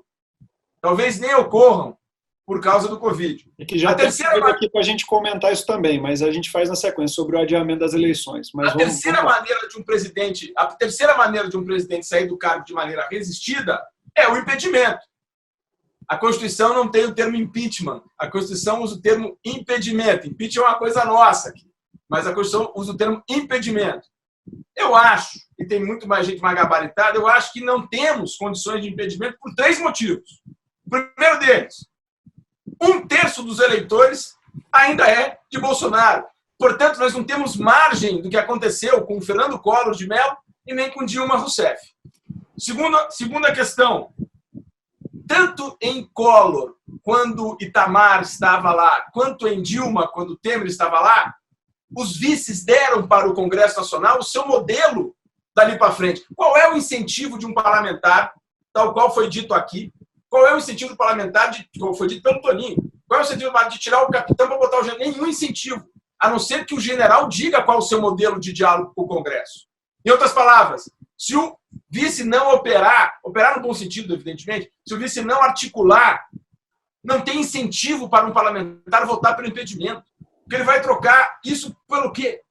Para continuar, entendeu? Então, se o vice não trabalhar, não há sentido em falar em impeachment. E terceira coisa, diferentemente de Collor e extremamente diferente de Dilma, Bolsonaro tem bolsonaristas na rua.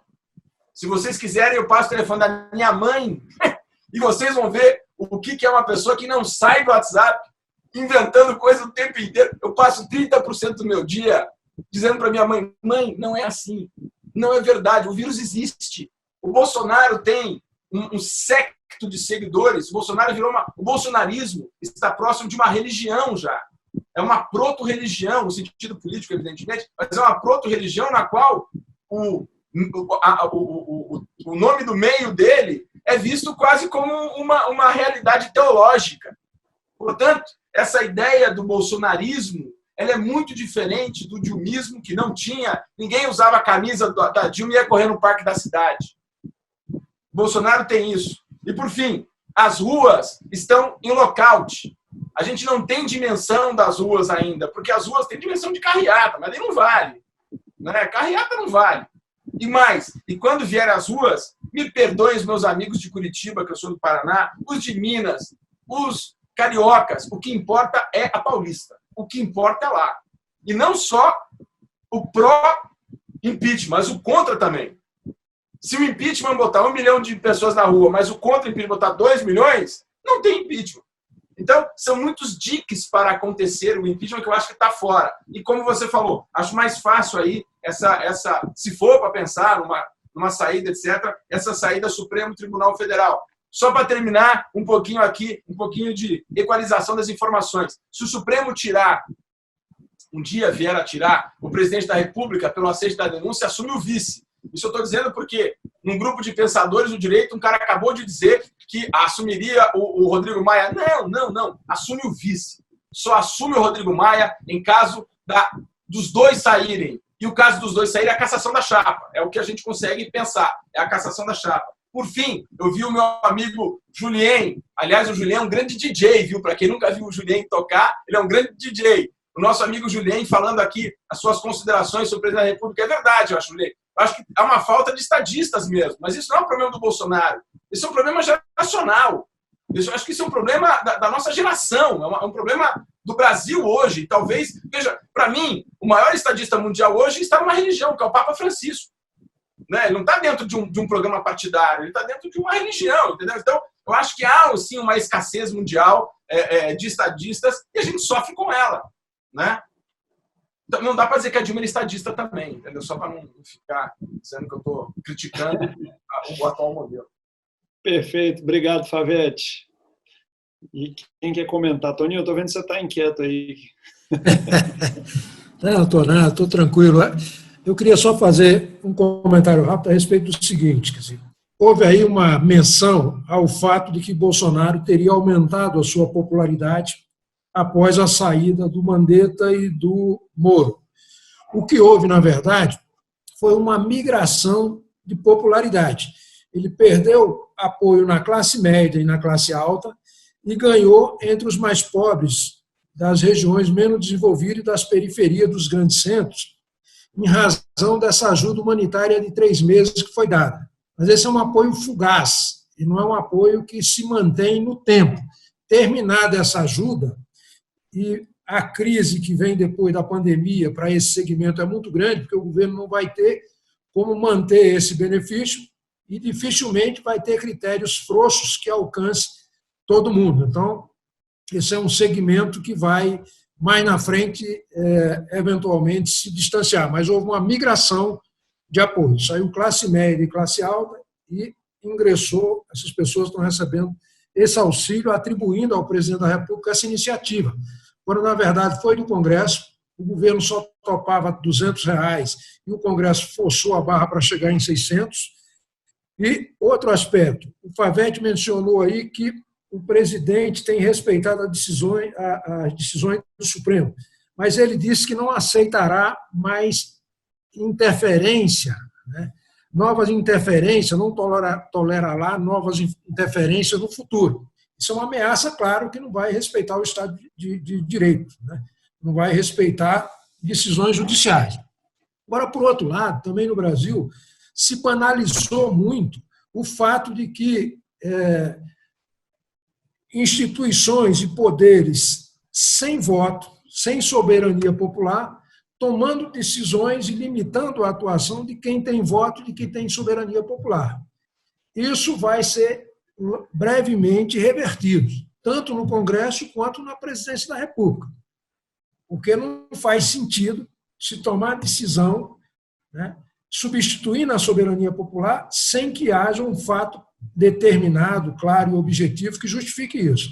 Fizeram isso oportunisticamente no governo Dilma, né, quando impediram lá a nomeação do Lula, fizeram uma outra oportunidade no governo Temer, quando impediram a posse da ministra do Trabalho, a filha do Roberto Jefferson, e fizeram agora na Polícia Federal. O conveniente seria... A Funarte também, Toninho, na Funarte também. Hein? Na Funarte também. Seria conveniente deixar o presidente da República nomear os seus representantes e, uma vez no exercício do cargo, esse representante, esse servidor público, agir em desacordo com o que prevê a legislação, a Constituição, os códigos de ética, afasta esse servidor. E se o presidente tiver interferido para que ele tome atitude antirrepublicana, também se peça o afastamento do próprio presidente da República. Mas agir do modo como tem sido feito, de banalizar a autoridade de quem tem soberania popular, não é um caminho recomendável. De qualquer maneira, não justifica também que o presidente perca o controle e se dirija a jornalistas e se atribua a poderes como o poder legislativo, ao poder judiciário, né, e à imprensa a responsabilidade pelas suas dificuldades no governo.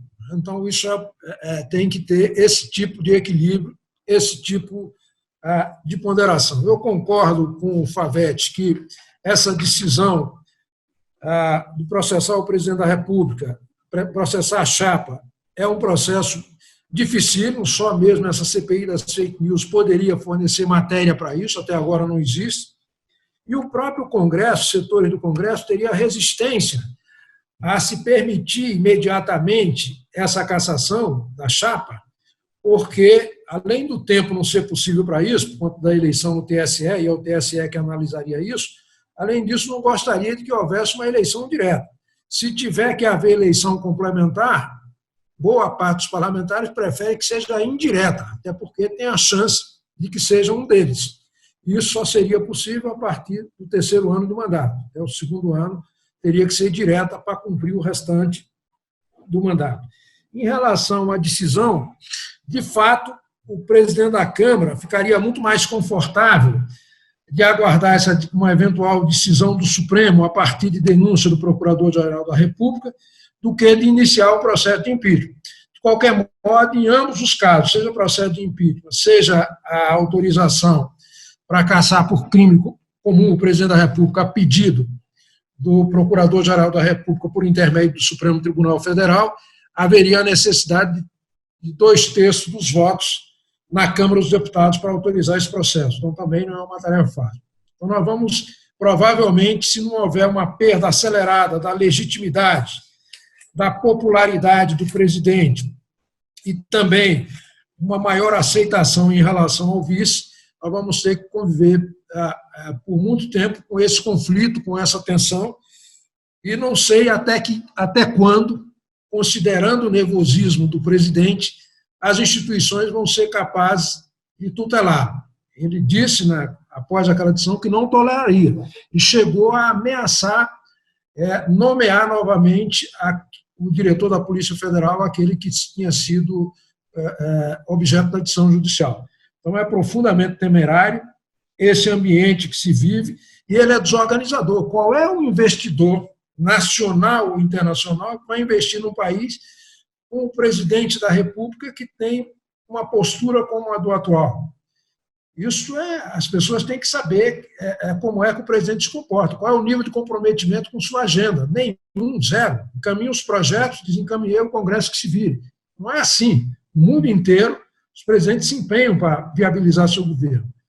Então, é um governo que se pauta por apontar culpados pelos problemas em lugar de se pautar por resolver problemas, né? Apresentar soluções, pacificar o país, agir de forma coordenada. Esse vai ser um problema grave na reinserção do Brasil no cenário internacional após essa crise da pandemia. Como disse anteriormente, nós vamos ter muita dificuldade. Não nos preparamos do ponto de vista tecnológico, então vamos ter que nos industrializar, vai haver uma grande desindustrialização, porque vamos ter que importar equipamento.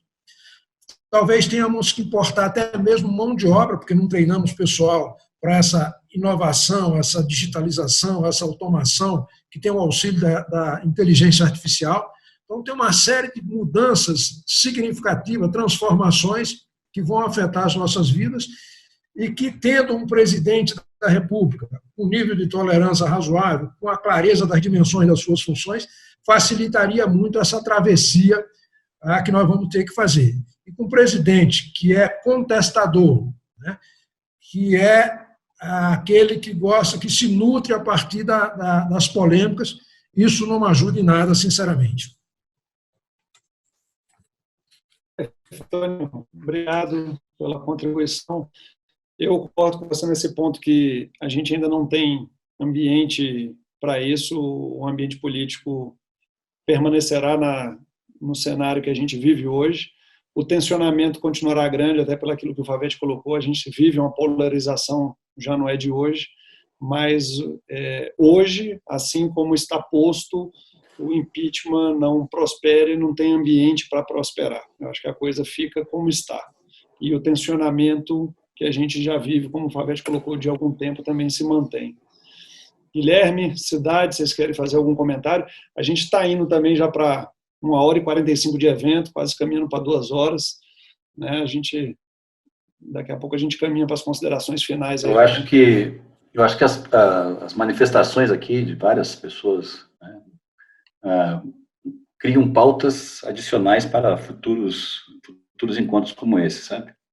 Alguns temas, né, por exemplo, a gente precisaria avançar mais, como o desafio da comunicação, o desafio tecnológico, né, o desafio da conectividade, o desafio da digitalização, né, as reuniões virtuais substituindo as reuniões presenciais, a questão muito grave, né, de a deliberação virtual. Essa é algo muito preocupante, realmente preocupante.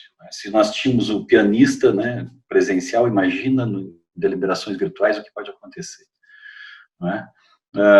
Enfim, eu acho que temos e principalmente a questão do credenciamento, do acesso também é muito importante. Eu lembro quando eu comecei, o Guilherme, alguém aqui falou, quando eu comecei a trabalhar com o Congresso, a gente tinha lá na CNI uma pessoa que ia de manhã, passava no escaninho da Câmara, da tarde ela passava no escaninho do Senado, trazia todas as publicações dos projetos de lei, nós selecionávamos aquilo que era importante, né, separava, e aí começava um trabalho de construção, né, de alternativas e de priorização de projetos. Né. Hoje, com o acesso tecnológico, está muito mais fácil, né, muito mais rápido também, né. Mas para se deliberar contra o interesse. E se for deliberação virtual, as empresas podem ter impactos muito negativos na sua competitividade, né. Enfim, eu acho que isso são temas que a gente deve voltar. A gente vai viver uma montanha-russa. Se a gente parar um pouquinho para lembrar o que é que originou tudo isso, né? O Congresso aprova um orçamento de 30 bilhões para ficar na mão do relator do orçamento. Há uma mobilização para se fazer uma carreata, se eu não me engano, dia 15 de março, se eu não me engano.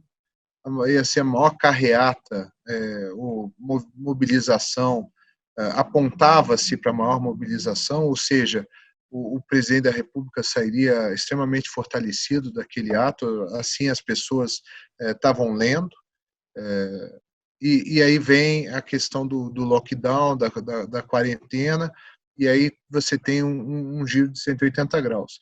Então, é uma montanha-russa que a gente vai viver, não tem dúvida. E eu tinha, Favete, aqui, longe de mim discutir isso com você, e nem para te falar a verdade, nem pesquisei. Mas nas duas representações contra o Temer, eu tinha na minha cabeça que ele precisava de metade mais um, não 2/3. É 2/3. Bom, eu vou pesquisar aqui na Constituição, mas são, pelo critério principiológico, são 2/3, né? Porque isso pode resultar num afastamento dele.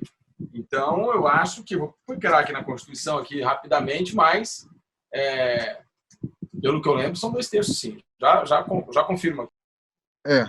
Então isso muda bastante a situação. Eu tinha na minha cabeça que Eu não sei se metade mais um, Guilherme, você está confundindo se era na época da comissão para aprovar o relatório, não era isso? Não, talvez fosse isso. Eu me lembro que na questão do Temer ele batalhava por metade mais um, mas pode ser que eu esteja enganado. Posso estar enganado. Para barrar, basta 172 votos, 1/3. Portanto, precisa de 2/3 para aprovar, afastar o presidente da República, seja por crime comum, seja por crime de responsabilidade. Então, pronto, isso aí. O geral é esse, porque é muito grave, né, um afastamento. Então, ainda bem que o Toninho me socorreu aqui, mas já acha aqui o artigo da Constituição. Mas isso aí muda bastante o cenário, né? Bom, de qualquer forma, vamos viver uma montanha-russa aí, constante, como o Favete muito bem colocou, o tempo todo, faca na goela de um lado e do outro, né? Infelizmente, mas... Artigo 86, Guilherme, artigo 86. Admitida a acusação contra o presidente da República, os 2/3 da Câmara, ele será submetido a um julgamento perante o STF, no caso da infração comum, ou do Senado, como disse aí nosso Toninho, no crime de responsabilidade. Então, são 2/3, tanto para o impeachment quanto para o crime comum. O professor Miguel aqui esclareceu para a gente, o professor Miguel Jerônimo esclareceu para a gente aqui a dúvida que surgiu, foi realmente isso. São 2/3 no plenário e a maioria simples na comissão. Então, foi aquilo de fato que eu coloquei. O que o Guilherme deve ter se recordado é que o Temer precisava de metade mais um, era para barrar já na comissão. Então, na comissão é só maioria. Agora, no plenário, aí de fato são 2/3. Tá ótimo. Muito obrigado. Gente, só pelo avançado da hora aí, o debate está muito bom, igual vários elogios aqui o pessoal está mandando, agradecendo. Eu queria só destacar aqui um comentário do Bernard, ele fala aqui, Toninho, quando se fala em temas internacionais, é importante observar os acordos bilaterais e multilaterais que o governo Bolsonaro tem enfatizado. E acordos são sempre de mão dupla. Se, por um lado, há oportunidades internacionais para as empresas brasileiras, o mesmo ocorre reverso, com oportunidade de entrada de empresas estrangeiras no mercado nacional. Assim, esse é um tema que precisa ser observado com cuidado, pois realmente afeta não somente as empresas brasileiras que estão entrando no mercado internacional, mas todas as empresas e a economia brasileira como um todo. Tem que ter muito cuidado nesse processo. Marcos Lima também aqui coloca que não acredita nessa aliança com o Centrão, muito perigoso para o Bolsonaro, pois a base organizada é ruidosa, tende ao confronto, não está preocupada com a governabilidade. Isso é uma observação aí do nosso vice-presidente Marcos Lima. Obrigado pelas contribuições de todos.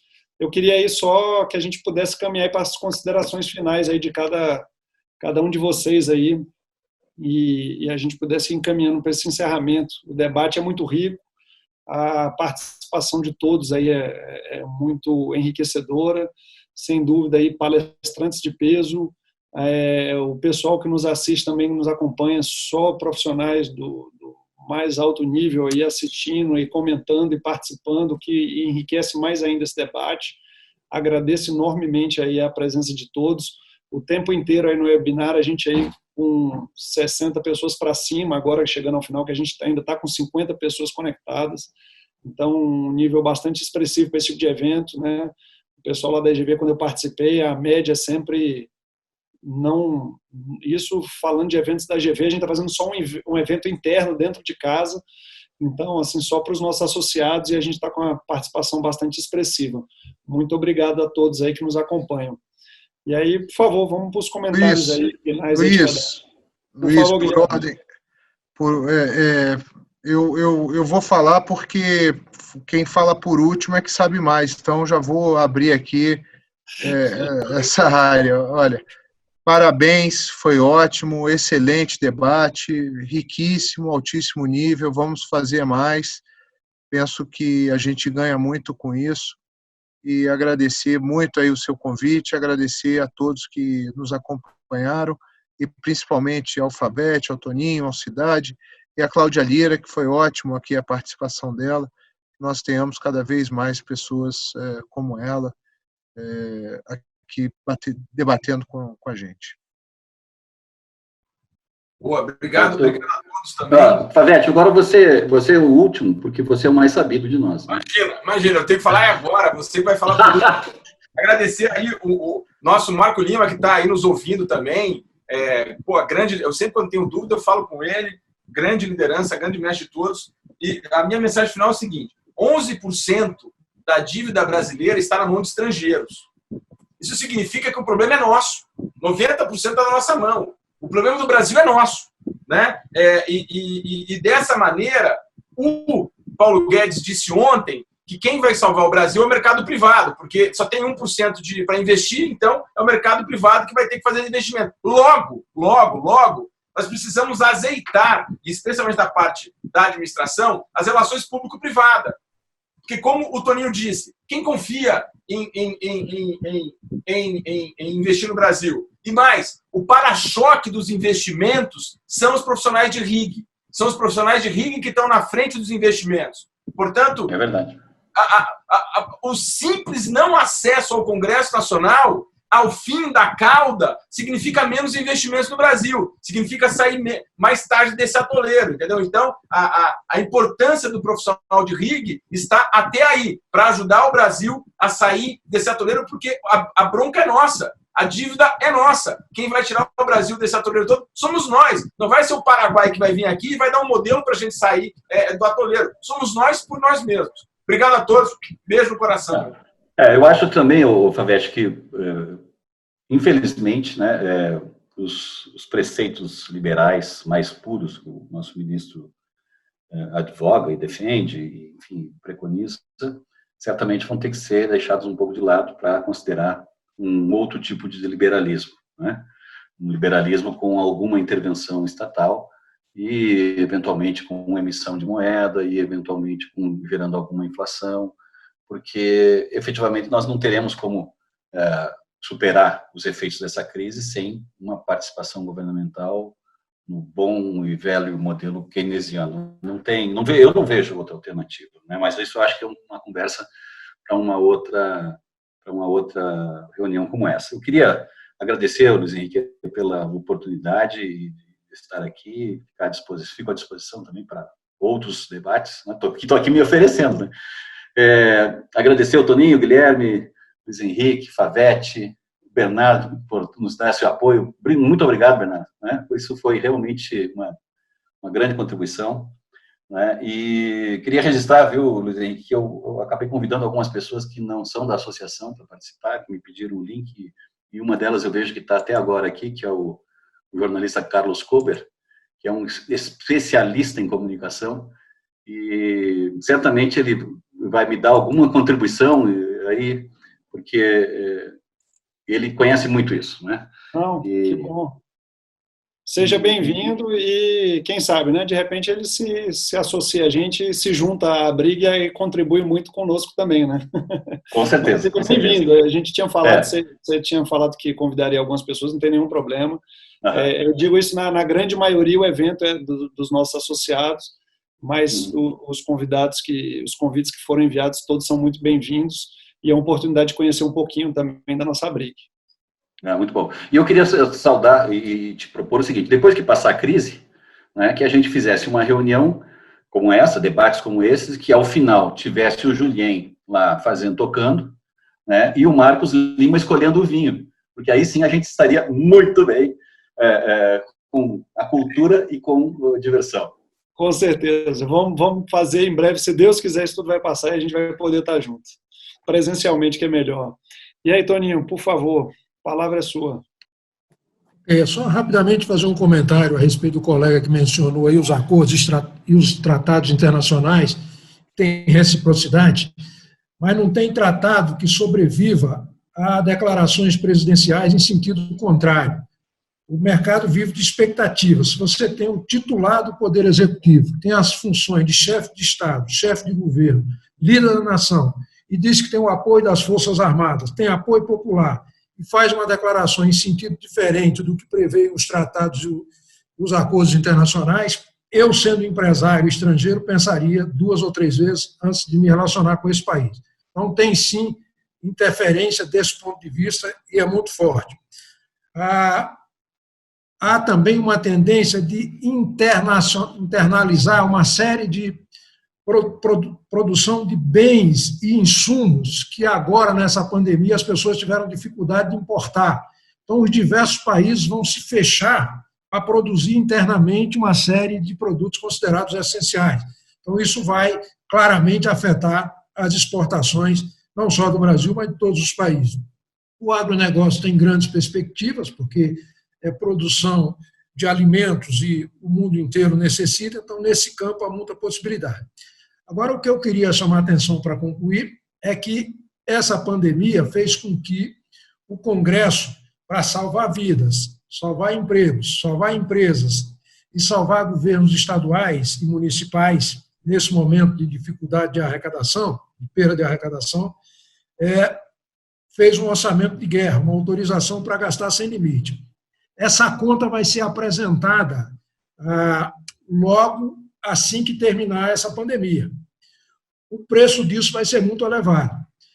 E o setor produtivo, o empresariado, o empreendedor, de um modo geral, vai ser o alvo principal no sentido de buscar aumento de carga tributária para compensar a perda de arrecadação dos governos nos 3 níveis. O governo federal vai perder muita receita sobre a folha, porque essas novas modalidades de contratação, que você contrata sem vínculo formal de emprego, como essas das plataformas digitais, a digitalização e a automação, que é pior do que isso do ponto de vista do emprego, porque as plataformas pelo menos dão trabalho, não dão emprego formal, mas dão trabalho, né? O avanço científico-tecnológico substitui o trabalho vivo pelo trabalho morto, ou seja, abre mão da mão de obra. Então, é um ambiente de muita dificuldade e realmente é uma oportunidade para os profissionais de relações institucionais. Realmente, esses profissionais são um anteparo, uma garantia, um porto seguro para esses investidores. E, nessa perspectiva, é fundamental que não haja surpresas em relação a deliberações no Congresso, que não haja sessão remotas para tratar de temas que afetem a vida das pessoas no sentido de, eventualmente, prejudicá-las, sendo para salvar não há problema, desde que não prejudique ninguém. Agora, para se prejudicar, tem que ser votação presencial, com a participação em que todos sejam ouvidos para checar pós e contras e verificar os riscos regulatórios desse processo. E também brigar pelo credenciamento. É um absurdo que o Congresso Nacional exclua os representantes da sociedade e tem contribuições importantes a dar, né, no sentido do aperfeiçoamento das políticas públicas. Então, com essas palavras, eu queria agradecer a oportunidade, me colocar à disposição e cumprimentar cada um de vocês, tanto dos que participaram do debate, quanto daqueles que estão acompanhando remotamente. Um grande abraço a todos. Obrigado. Ô, Luiz Henrique, eu acho que tem uma coisa que chama a atenção, que é a questão da participação feminina, né? E eu acho que a Cláudia trouxe uma contribuição importante aqui para nós, mas eu acho que é muito importante que a gente tenha mais RIGs femininas participando, né? Eu acho que a gente tem que oferecer essa possibilidade e tornar real a participação igualitária. Sem dúvida, isso é uma preocupação nossa, inclusive o primeiro comitê que a gente criou na ABRIG, né, os 2 primeiros comitês que a gente criou nessa gestão foi o comitê lá da ABRIG Mulher, para a gente justamente estimular essa participação feminina, e o comitê do Jovem RIG para dar apoio ao jovem profissional que está começando aí nessa atividade. A gente tenta trazer sempre mais as mulheres para participar, né? A gente tem a nossa diretora de comunicação, a Marina Matar. A gente agora nomeou também recentemente a Catiane como coordenadora do nosso Comitê de Cultura. Então, a gente está sempre tentando dar o destaque para as mulheres, aí, não porque são mulheres, mas porque tem competência para fazer. Mas a gente tem que estimular essa participação, sim. A gente sempre está atento a isso. Infelizmente, alguns convites para o nosso Conselho Superior aí, femininos não se concretizaram, mas a gente ainda está com algumas vagas justamente esperando a participação feminina para que a gente possa, tão logo essas dificuldades sejam superadas, agregar mulheres aí, mais mulheres à nossa entidade, a nossa associação, e fazer esse debate mais plural. Sem dúvida nenhuma, a gente está atento e vamos fazer sempre o possível para que isso cresça. De forma muito rápida, para encerrar, eu queria primeiro agradecer aí na pessoa do Bernard, a Matchmaking Brasil, que nos acolhe, nos recebe aí pelo canal do Zoom, disponibilizou a ferramenta aí, nos recepciona a todos aí e gentilmente nos cedeu esse canal, assim como amanhã também tem outro evento. As pessoas estão pedindo mais eventos dessa natureza, então assim, a Brig está atenta também a isso. Amanhã a gente tem outro, que é o Futuro Digital das Relações Institucionais e Governamentais no Brasil e na Europa, inclusive com o Bernard, que está aqui presente, o professor Miguel Jerônimo também estará debatendo, além de outros debatedores de renome aí que vão poder estar promovendo esse debate. Semana que vem tem outro. Eu peço que vocês nos acompanhem aí sempre as publicações no Instagram e no LinkedIn. Nosso site ainda está em construção, é um site modesto que a gente vai colocar no ar, mas que vai possibilitar a gente ter essas informações também à mão. Mas, por enquanto, eu peço que vocês sigam aí o Instagram e o LinkedIn, que esses eventos vão estar sempre sendo divulgados lá, além dos nossos canais no WhatsApp. Queria agradecer imensamente a participação hoje aqui. Quero também reforçar que eu acho que a gente cumpre o nosso papel aí como a Brig, né, de informar, de promover o debate, o diálogo. Essa é uma ferramenta que a gente demonstra eficaz mesmo nesse momento aí, onde a gente tem que se manter à distância. E eu acho que está funcionando, funcionou bem. Vamos ver se a gente continua nesse ritmo. Eu queria muito agradecer a presença aí dos nossos colegas aí hoje debatedores, Favete, Cidade, o Guilherme, Toninho e a Cláudia, que teve que se ausentar por questões de trabalho, mas que teve com a gente boa parte aí.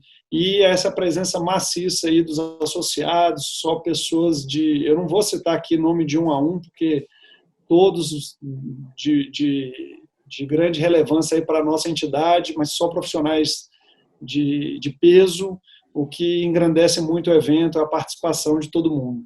Pessoal, muito obrigado. Continue participando com a gente, sugerindo, nos mande mensagem, critiquem. O objetivo nosso é fazer uma entidade sempre mais forte, mais plural, que possa estar próximo dos associados. Quero agradecer muito a movimentação dos grupos aí, com um dos princípios nossos da Brig, que é a disseminação de informação, e essa informação tem circulado entre os associados nos dois grupos, tem sido intensa, isso é muito rico. Essa troca de informação é fundamental para a gente, principalmente nesse momento de isolamento, e eu sinto essa solidariedade dos colegas, inclusive aqueles que são pessoas jurídicas, muitas vezes disponibilizando relatórios, né, que são instrumentos deles de trabalho, né, que eles vendem para os clientes dele, mas eles disponibilizam isso na nossa rede com a forma de ajudar os colegas. Eu agradeço aí enormemente a todos que fazem isso, porque é isso que torna a Brig grande, né? É a gente poder ter um network, a gente sabe, né, nossa atividade não vive sem um network, e a gente poder compartilhar essas informações e poder contar com os colegas nesse momento difícil, onde a informação está com mais dificuldade para circular, porque a gente não está se encontrando presencialmente, e os grupos têm trabalhado fortemente nesse sentido. Muito obrigado a todos os associados aí neste sentido. Mais uma vez, obrigado a todos pela participação. Boa noite, obrigado a nosso Obrigado a você, gente. Parabéns, viu? Vamos em frente. Um abraço grande. Tchau, tchau, gente. Valeu, boa noite.